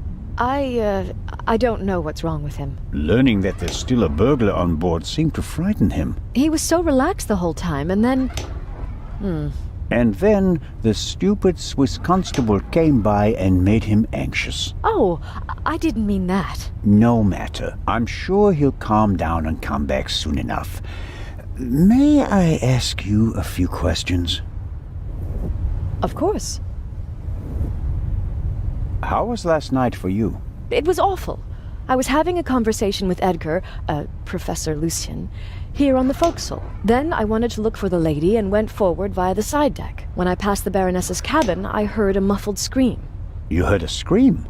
Yes. I thought the Baroness probably had a fall. I went to the door and listened for a moment. Since I couldn't hear anything, I knocked on the door and asked whether she was all right. There was no answer. Interesting.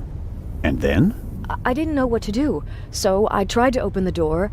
It was locked. I saw the Baroness's butler, Mr. Inch, on the forecastle. I thought he might have the key and went back. On the way, the bobby crossed my path, and then Edgar, who wanted to check the safe. I explained the situation to him, and then the alarm went off. How did the scream sound? It was a short outcry, very frightened, as if someone had been startled. Was it a woman's voice? Yes, the voice was high. So it could have been a scream from the Baroness. Possibly because she discovered someone in her cabin. Possibly. That person might have threatened her with a weapon, so that she wouldn't scream for help. Oh, God. He waited until the coast was clear. Oh, please, stop it, Mr. Zellner. The Baroness's butler said that he was on the forecastle as well? Yes, he was standing on the other side of the deck smoking a cigarette. Was he on the forecastle the whole time? I'm not sure. He was there, and later he was on the side deck with us. Oh, yes, he looked after you while you were unconscious. He unbuttoned your collar and held your head while the doctor checked you. But you can't say for certain whether he came from the forecastle with you and Professor Lucien, or afterwards. Well, no. But where else could he have come from? Did you report that to Inspector Legrand? Yes, last night. He was very interested and took a lot of notes. But I wanted to look for Lady Westmacott, and he let me go without further delay. He said that he'd take down my full statement today. I understand. Do you think the man from the train also killed the Baroness, Constable Zellner? I don't know yet. It's horrible. Explosions, thieves, murderers. This isn't the right place for a lady and a little boy. How is Matt? He seems happy enough. After all the commotion, he's already back to his old self again. But I haven't told him about the murder. That would be a bit too much for him. I think he's made of sterner stuff. I want to thank you again for what you did on the train. I wouldn't have known... Everything's fine. Think nothing of it. You and Professor Lucien seem to be having a lively conversation. Oh, yes. He's an expert in ancient Egyptian art and preeminent in hieroglyphic research. He's the head of the Egyptian department in the British Museum, you know. And he's going to open an exhibition at the Egyptian Museum in Cairo. Right. For the eye. They had planned on exhibiting both jewels together for the first time in decades, but that's not going to happen now, sadly. I think it's quite upsetting for him. We're working hard to ensure that at least one eye will be on display. I know. I'll ask Lady Westmacott if she'd like to participate in the opening of the exhibition. I think it would be good for her. And Professor Lucien will surely offer you a private tour. You're American, aren't you? That's correct. And you moved to England because of the job? I lived in England before. During the Second World War, I volunteered. I worked in a pharmacy on a U.S. base north of London. In a pharmacy? Interesting. Well, it was the war and everyone was sent where they could help best. Please, go on, Mrs. Miller. After the war, I studied music in London. I met my husband there. We married and went back to the States together. He was also American? No, English. But he said he had problems with his family, and he wanted to be as far from them as possible. And you gave up your studies for him? Well, yes, I did. Life as a single mother couldn't have been easy. It was pretty tough then. I worked from morning till night, and it was still only enough for the bare necessities. And I couldn't give Matt all the attention he needed. And then Lady Westmacott entered your life. It was like an angel appeared to me. She must have offered me the position out of pity. I had no experience as a carer. She made me a generous offer. I couldn't believe it. And she really adores Matt.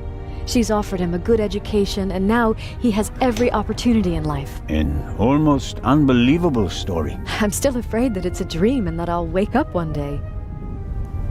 How does it feel to work for such a world-famous person? The work is very interesting and varied, and it pays well, too. You're very lucky that the lady offered the position to you. I just hope she won't change her mind one day. What would become of Matt's education then? I really make an effort to measure up to Lady Westmacott's expectations, but sometimes I feel like I fall short. Lady Westmacott couldn't ask for a better companion. I'm saving up as much money as I can all the same. I'd do anything so that Matt doesn't have to give up his new life. Lady Westmacott dropped a hint on the train that she killed her hero, Partout. What did she mean by that? Oh, she must have meant the manuscript. Manuscript? She always takes it with her. It's an unpublished Partout novel. I once asked her why she never published it. She said that according to her will, the novel's only to be published after her death. And in it, Partout will be killed? Maybe. I've never read it. No one has. You'd better ask her yourself. If you worked in a pharmacy, you would certainly know something about medicines and poisons. Everything is a potential poison, Constable. It depends on the dose. Have you ever heard of chloral hydrate? It's a tranquilizer, isn't it? I'm asking you. Well, Lady Westmacott also asked questions like that, for her last novel. But since I've never wanted to kill anyone, I never bothered with things like strychnine and arsenic and all that. I could recommend something for a headache, sore throat, or rash. That's kind of you, but there's really no need. I'll be seeing you, Miss Miller. Constable?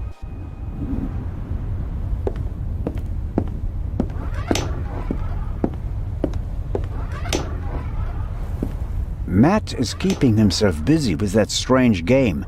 He seems to be okay again, but I think he'd be running around all over the place if he'd really come to terms with what happened on the train.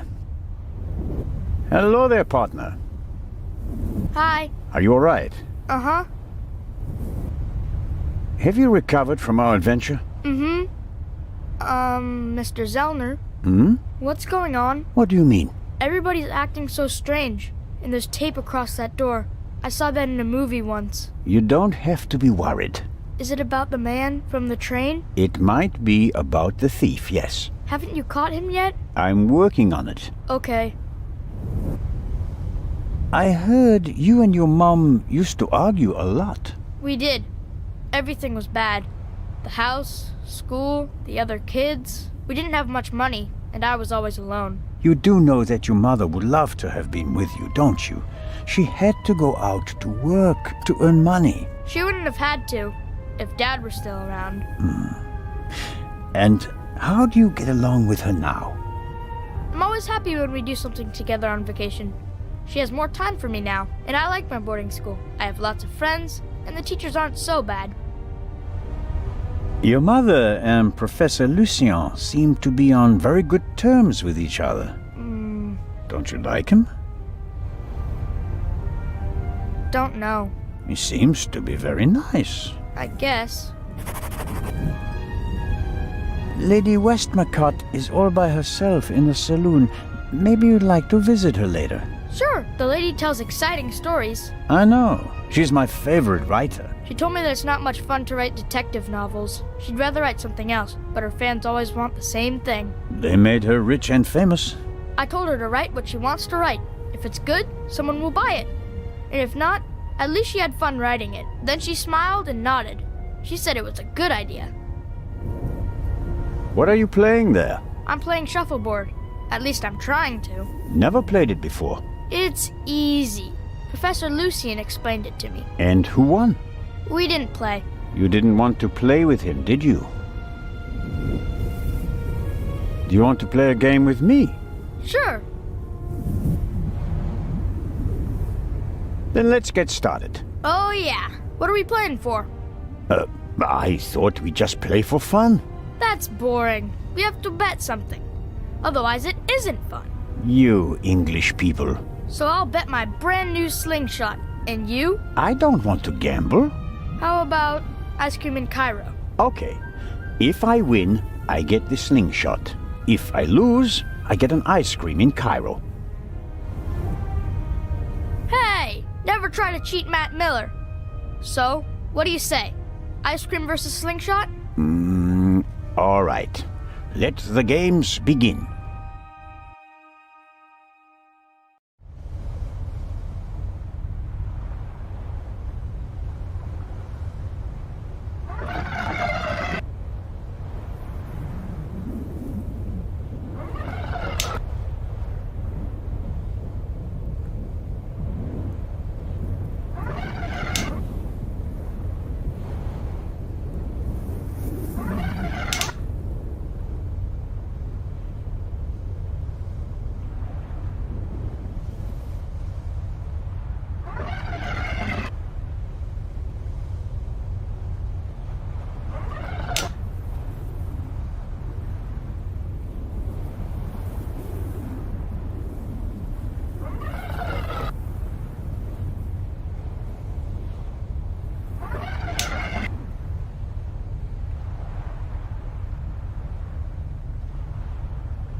That's it. Oh, man. The athlete wins the day. One more time. No, that's enough for me. All right. Here. Are you sure? Gambling debts are debts of honor. I'll give it back to you when I don't need it anymore, okay? Okay, but make sure my mom doesn't catch you with it. She thinks it's dangerous.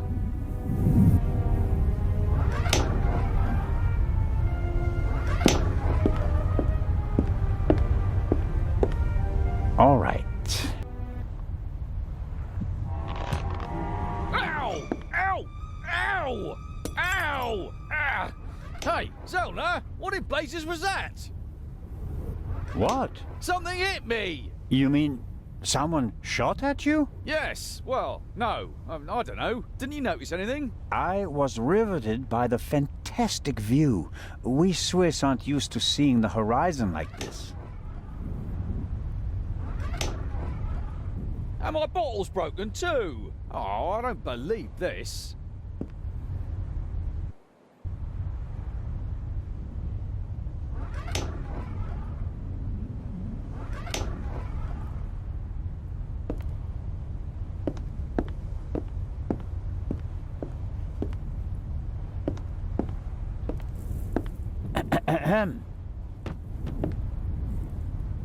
What do you want? Inspector Legrand is questioning the first of the passengers in the saloon. And? It will be hours before he gets to the stowaway. And? We'll save time if I question him. We'd also save time if you stopped asking me the same things over and over again. I will not let you in. What time is it, by the way? Got an appointment? No, but I'm hungry. Go and get yourself something. I'll mind the door in the meantime. Aha. You could bring me something, though. Go and get your food yourself. I have better things to do. Oh yeah, like unmasking a murderer. I'm sure you're up to it. Judging by your age and rank, you must have solved loads of spectacular cases in the past. No, I was sidelined and spent my days sitting on my behind. Does that sound familiar to you?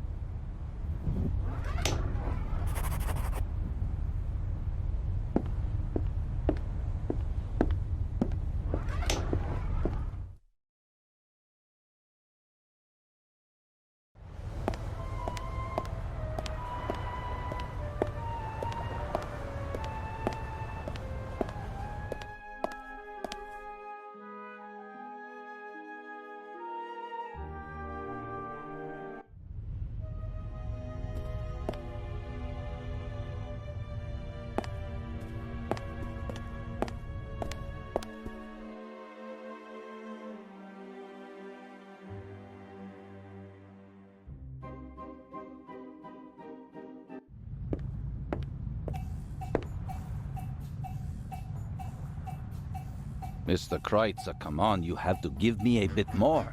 You're the only one who was on the train and who has no alibi for last night. As I said, I was in my cabin. Are you sure that it was your cabin and not the Baroness's? Legrand will question the guests one after another. But if he doesn't get the answers that he wants to hear, it could become unpleasant for them.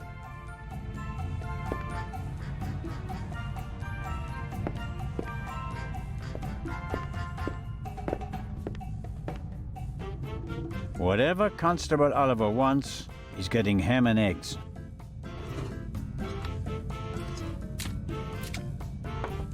And just a pinch of salt for our friendly constable. Good.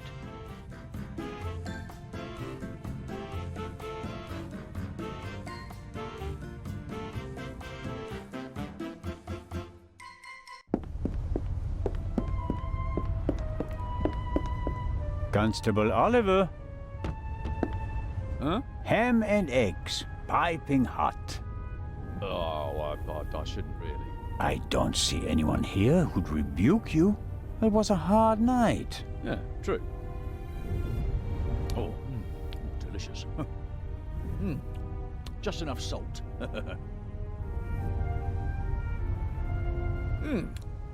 Oh, that was good of you. Cheers. You don't expect me to wash your dirty dishes as well, do you? Oh, of course not, Your Majesty.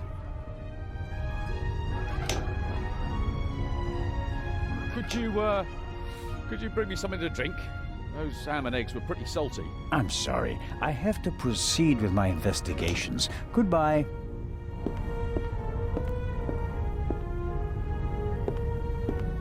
Let's see how long he can resist his thirst.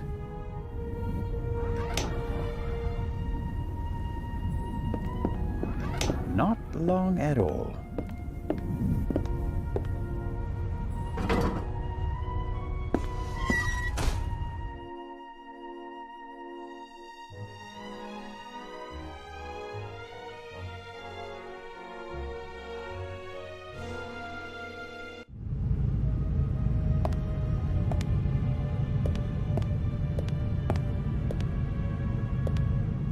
Nervous? I would be too in your position. Who are you? My name is Adil. And you are? Constable Zellner. Why did you sneak onto the ship, Adil? I wanted to go back home. You're Egyptian? There's no work for me in Italy. I want to see my family again. And since you don't have money, you stowed away. So what if I did? So, it was you who knocked me out. Me? Never. No?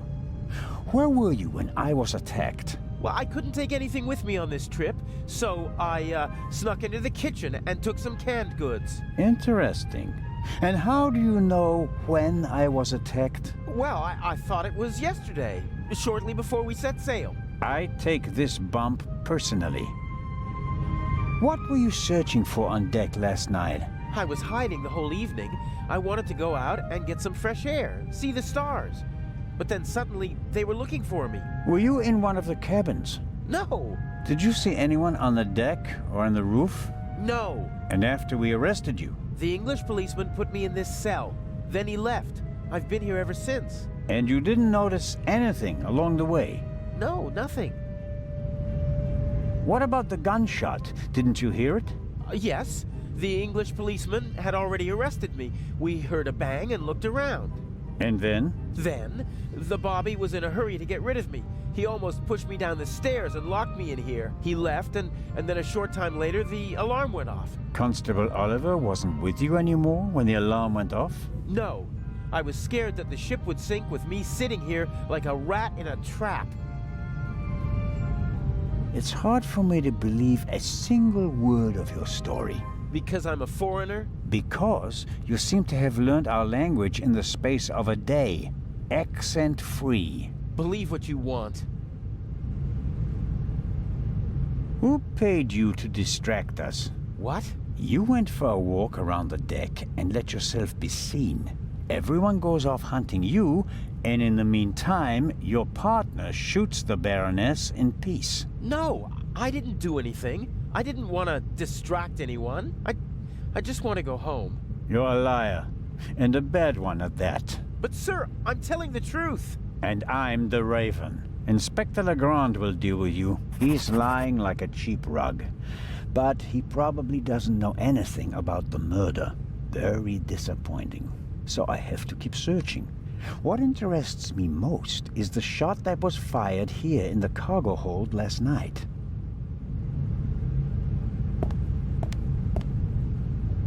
Whoever fired the shot hit the crate. Did the shooter just want to intimidate me? Or maybe he needed the bullet.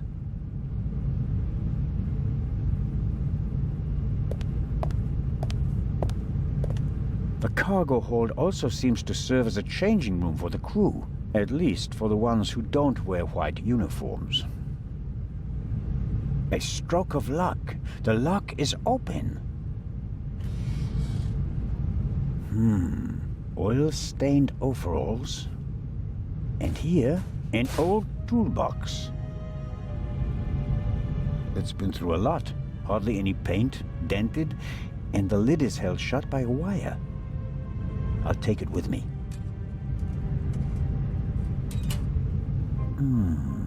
Some wrenches, a bit of wire wool, an oily cloth, and here, a screwdriver.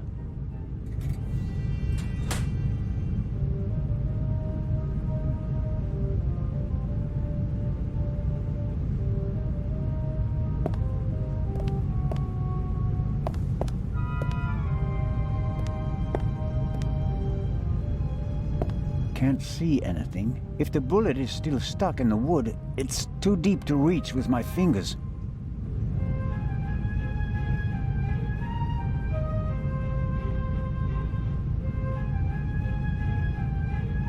The wire is too flexible to pull something out of the hole. I need something less bendy.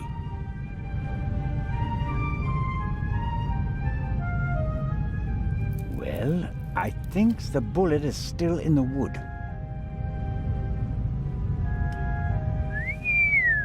I'm not a weapons specialist, but at first sight I'd say that this bullet looks exactly the same as the one Dr. Gebhardt gave me for Legrand. That would mean that the murderer also fired a shot here in the cargo hold before the murder. But why? Did they just want to make sure the old guns still worked? Or was it something else? And did the bullet really come from the same gun? I can only check that in Legrand's cabin.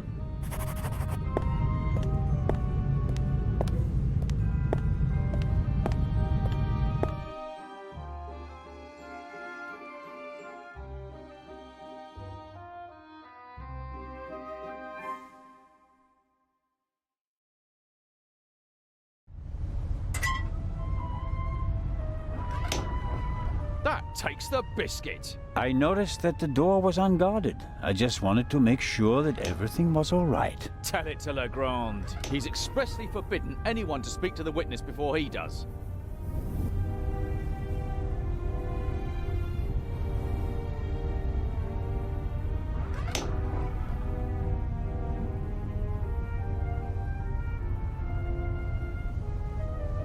All right. Let's go to Legrand and tell him what happened. You fell asleep and then you left the door unguarded. Well, are we going? No, but don't try it again. Of course not.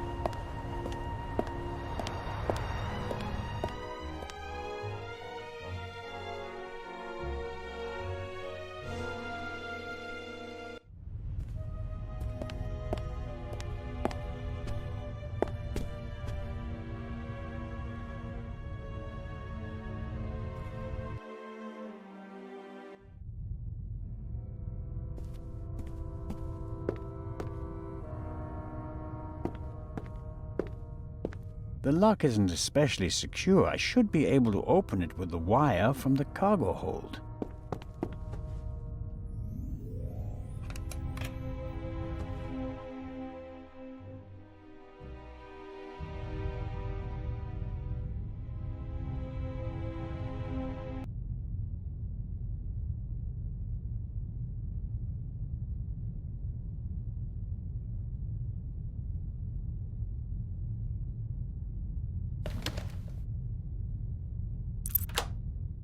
There we go.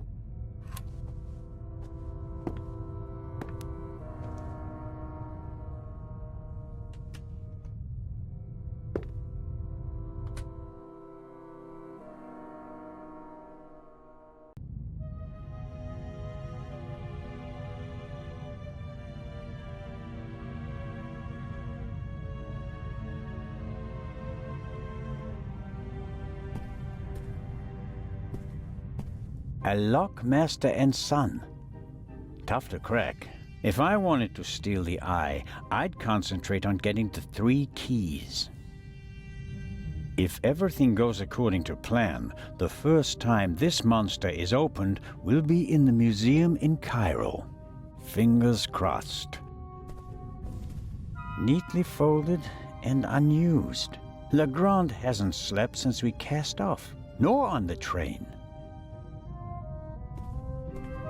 Legrand must have taken and developed the photos himself. He even made copies and enlargements. He seems to be prepared for everything, with access to more resources than a normal detective.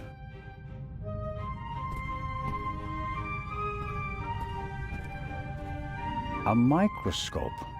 Looks like the one that Lutz Reichinger uses in his pharmacy, just more modern.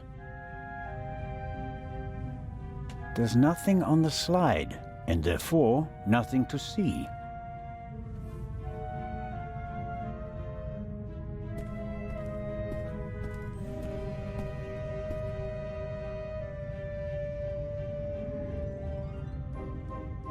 Aha! That's the bullet the doctor removed from the Baroness's corpse. This is the pipe from the cargo hold. Legrand seems to have inspected it for fingerprints. I can still make out the powder. No. Nothing to see on the end of the pipe that the attacker held. Either he wore gloves or he cleaned the pipe. Legrand's file on the Raven. Centimeters thick, but totally useless. We're not dealing with the Raven. Why can't he see that? Our man is ruthless, a bomber, and quite probably a murderer. This file belongs in a museum. It's history. The inspector should concentrate on the present.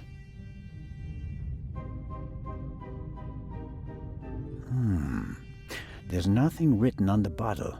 I suppose it's some sort of stimulant, legal or not. Legrand has been awake for at least 30 hours straight. Maybe more. I shudder to think what kind of side effects this stuff might have. A policeman on a murder investigation should have his wits about him. The risk that he could miss evidence or endanger himself and others is too high.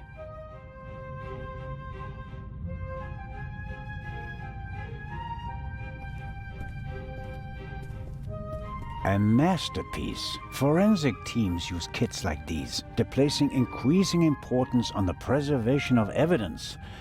But not in Switzerland yet. It's a small lab used to conduct simple analysis on site. All right, what have we got here?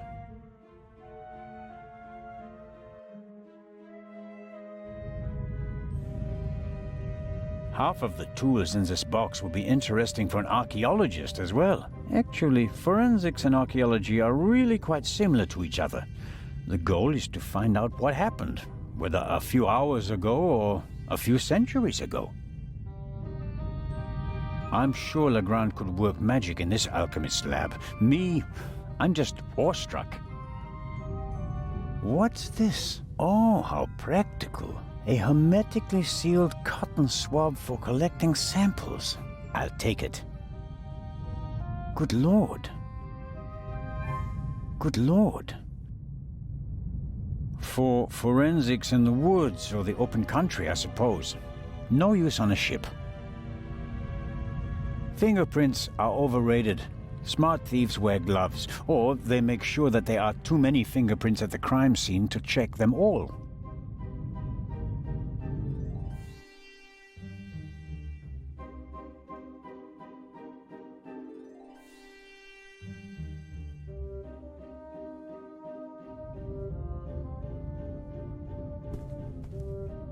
Legrand must have taken them yesterday at the crime scene. Yes, that's how we found her yesterday. I think. I wasn't really myself at the time. No. Nothing suspicious. Yes. The bed, the blood spot. The spot on the sheet is much bigger than the one on the mattress. There's blood on the blanket as well. A lot of blood, I'd say. The blanket and the sheet are gone. I guess they're in the medical center. A rough diagram of the ship. Legrand marked the Baroness's cabin. Seems like he didn't turn up anything else of note. This photo provides an overview of the crime scene. Shot in her sleep. She didn't feel a thing. She went to sleep and never woke up. Smells like chemicals. Legrand probably developed the photos in here. There are still fragments of the syringe that the inspector broke in the sink. Why is he pushing himself like this? Even if he catches the Raven, is it worth ruining his career and his health? Another alarm. It was tripped at some point, but there's no way to determine when.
The unusual color of the blood could be something that Legrand and Dr. Gebhard missed last night. All cats are gray in the dark, as the saying goes.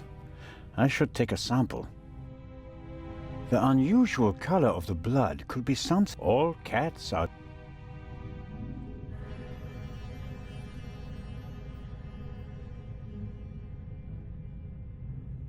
I always wanted to do that. That should be enough.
Aha!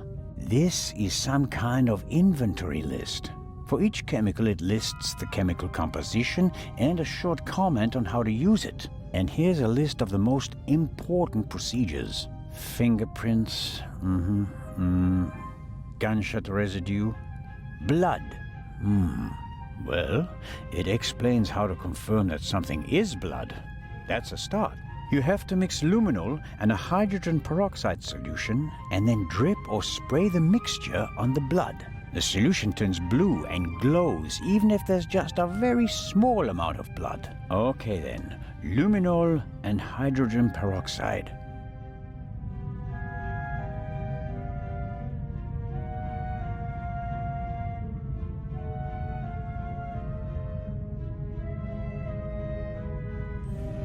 Aha!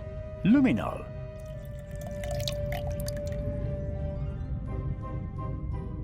And there's the hydrogen peroxide. I'll mix it with the luminol in the bowl. Okay. I can detect blood with this mixture. The clear solution turns blue if it comes into contact with blood.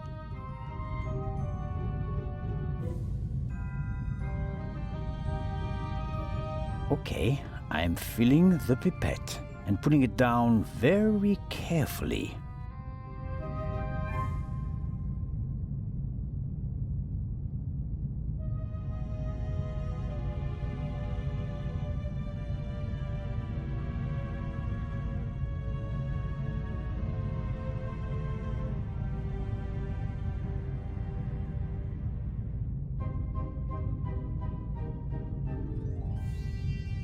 So, let's see what we have here. No blood. Not the slightest reaction. If I didn't make a mistake, and it wasn't that difficult, then the spot on the Baroness's bed isn't really blood. But if it isn't blood, what is it? And more importantly, why didn't Dr. Gebhardt notice anything? He was supposed to have examined everything. I'd say it's time to visit the medical center.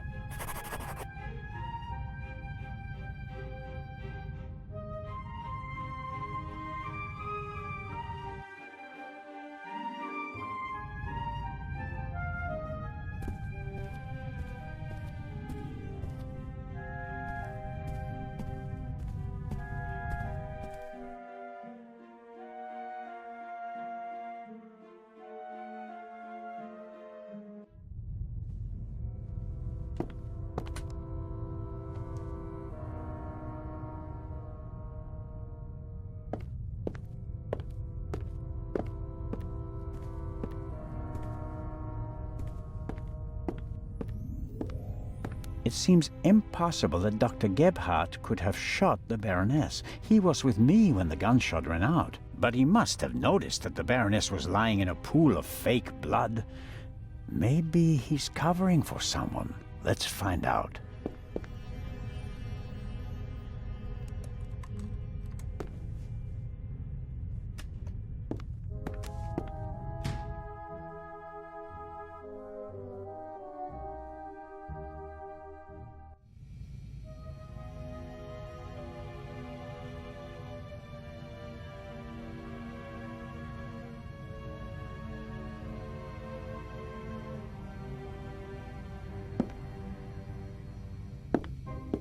The sink looks like it's been cleaned recently. I can't say whether it was cleaned to comply with the hygiene regulations or whether there was another reason.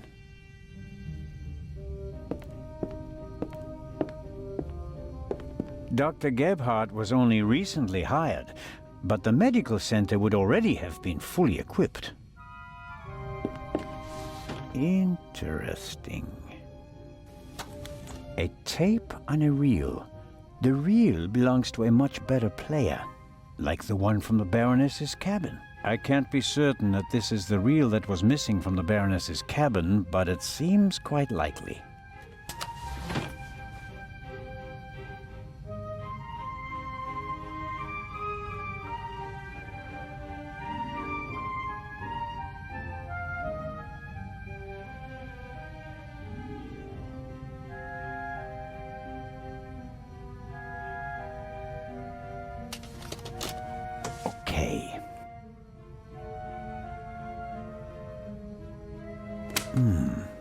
Nothing. Strange. There!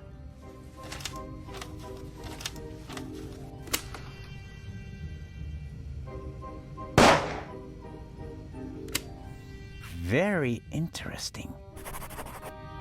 A shot is audible on the tape, and the reel comes from the Baroness's cabin. It's all coming into focus.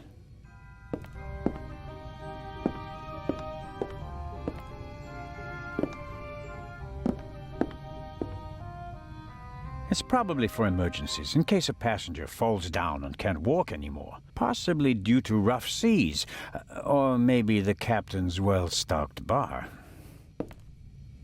I should seize the opportunity to have a proper look around. Might not get a second chance.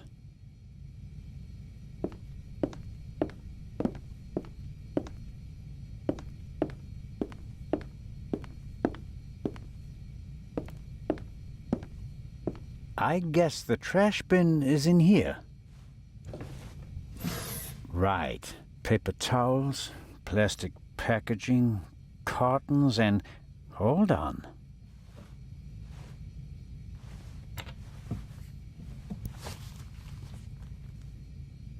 What's this? A burst rubber glove. It's knotted, and there's a red liquid all over the inside that looks like blood. I bet good money that it's the same fake blood I found in the Baroness's cabin.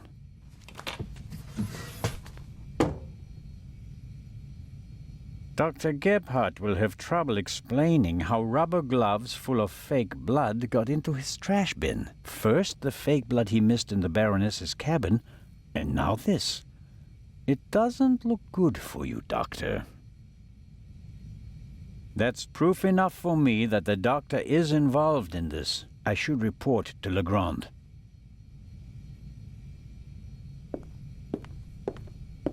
Time to pay Legrand a visit.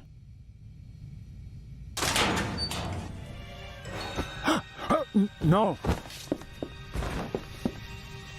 No, don't.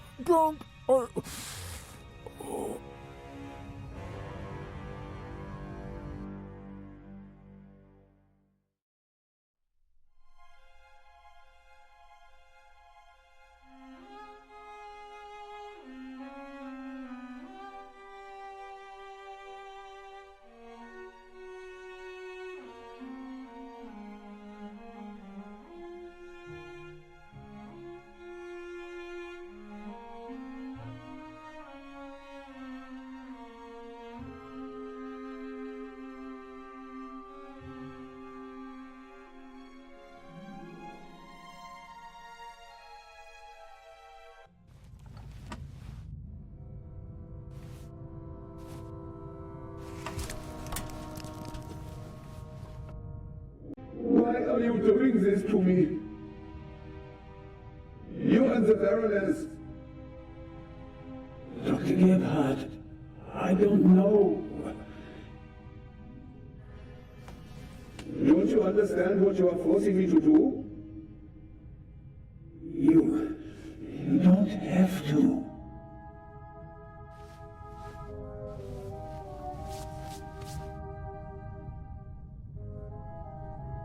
It is almost over. You won't feel a thing. I am sorry you have to see all this. I should have used more chloroform.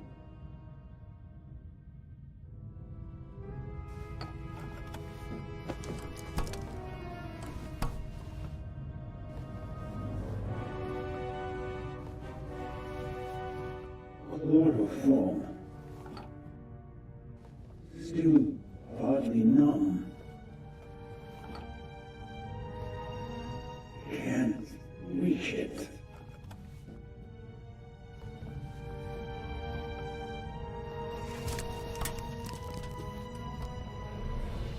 Can't move.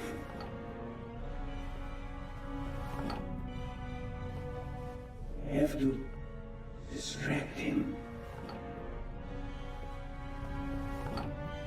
Chloroform? I had it in my bag, just in case. were supposed to be asleep. I am not a monster, you know? I have nothing against you. Nothing at all. But what can I do? You forced my hand. It's your fault. Yours alone.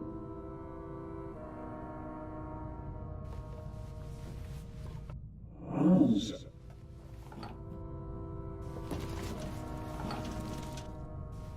A pair of scissors.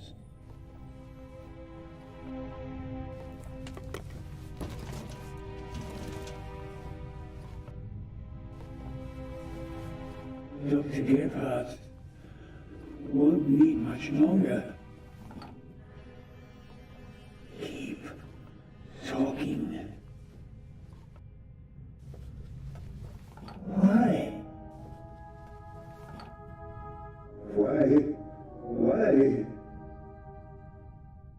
Why did the Baroness have to snoop around? Why did you have to snoop around? And that glove there. You want to plant evidence on me, yeah? I left no evidence. There is no trail. And yet you can't just leave me in peace, can you?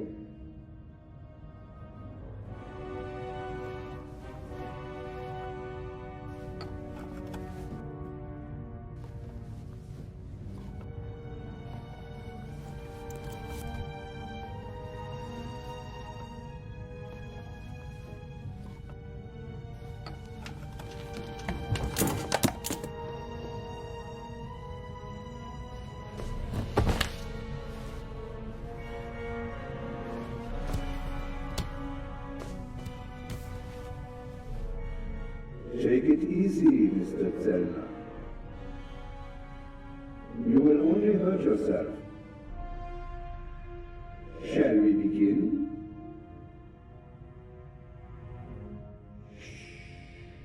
It's almost over. I will...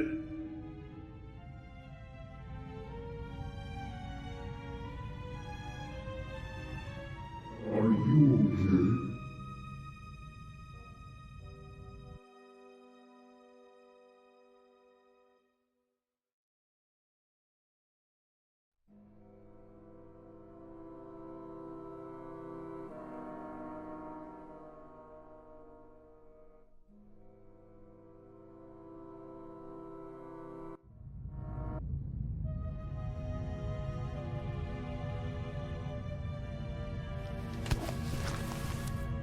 Thanks.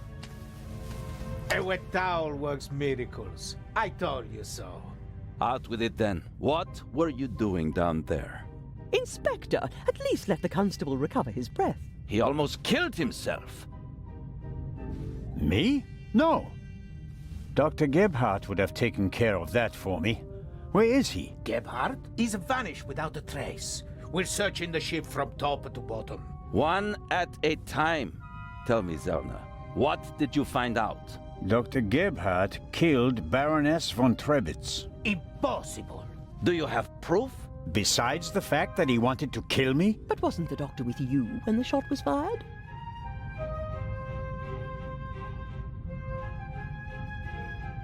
The shot that we heard was a recording. The Baroness had a tape recorder and good speakers in her cabin.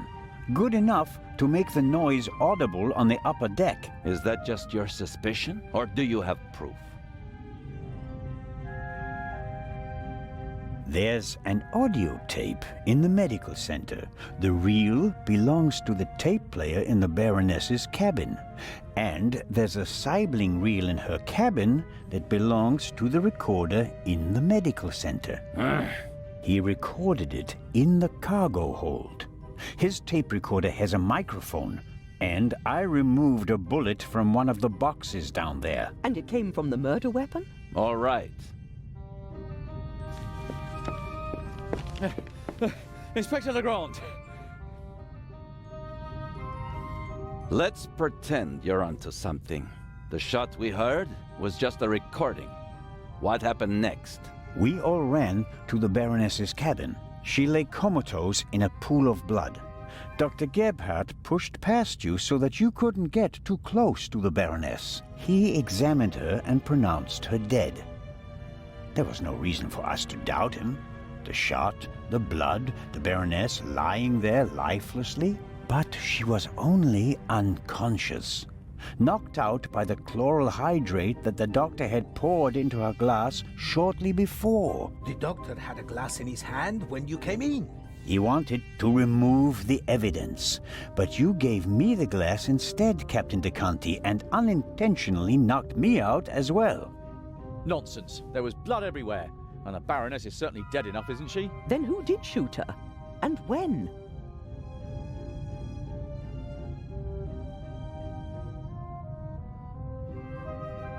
As I already said, it was Dr. Gebhardt. He shot the sleeping Baroness in her cabin, barely 10 meters away from us. What are you saying? The doctor was alone in the cabin for a while. When the alarm went off, it was deafening. I couldn't even hear myself. And I found a pillow with burn marks. Could have been used to muffle a gunshot. And the blood? The blood wasn't real. Dr. Gebhardt mixed up a liquid that looked like fresh blood to the casual observer, but the liquid remained red instead of becoming darker and browner from exposure to the air. That meant he had to clean the body and get rid of the bedding. But the blood was already there when we first entered the cabin. Dr. Gebhardt was in the Baroness's cabin before the murder. He hid a surgical glove full of the red liquid under her sheet. The Baroness, dead tired, fell onto her bed. The glove burst and the blood spread across the bed. I found the burst glove in the medical center. But why did he do it? What was his motive? Inspector?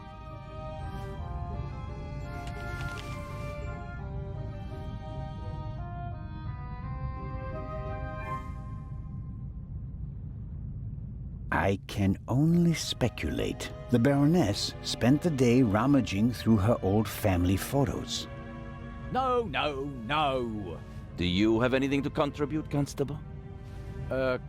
Confession, sir. Dr. Gebhardt was the Raven. It's all here. He admits to everything. What does it say? It says, "Do you still remember, my dear Nico? The streets were wet with rain, and the scent of roasted barley and fermenting yeast wafted over to us from the brewery. A dog barked until your shot struck down the innocent one. After that silence, not a single sound, except for my soft steps fading on the wet cobblestone street. They made a hero of you, and I, at last, found peace. At least until the urge returned. Some of us are not made for retirement, my friend. I thought they would assign this case to you, and that thought pleased me. We'd finally find out who was truly the better man. And it pains me now to have to admit that you and your little gumshoe got the better of me.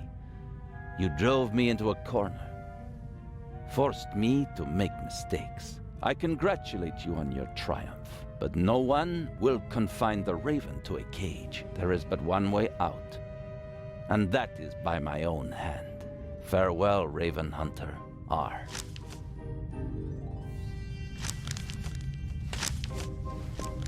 Inspector Legrand.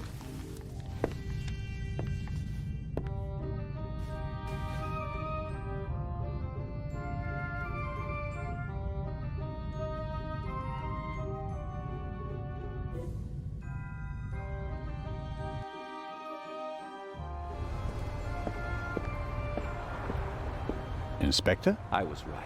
I told them all, over and over again. But no one would listen.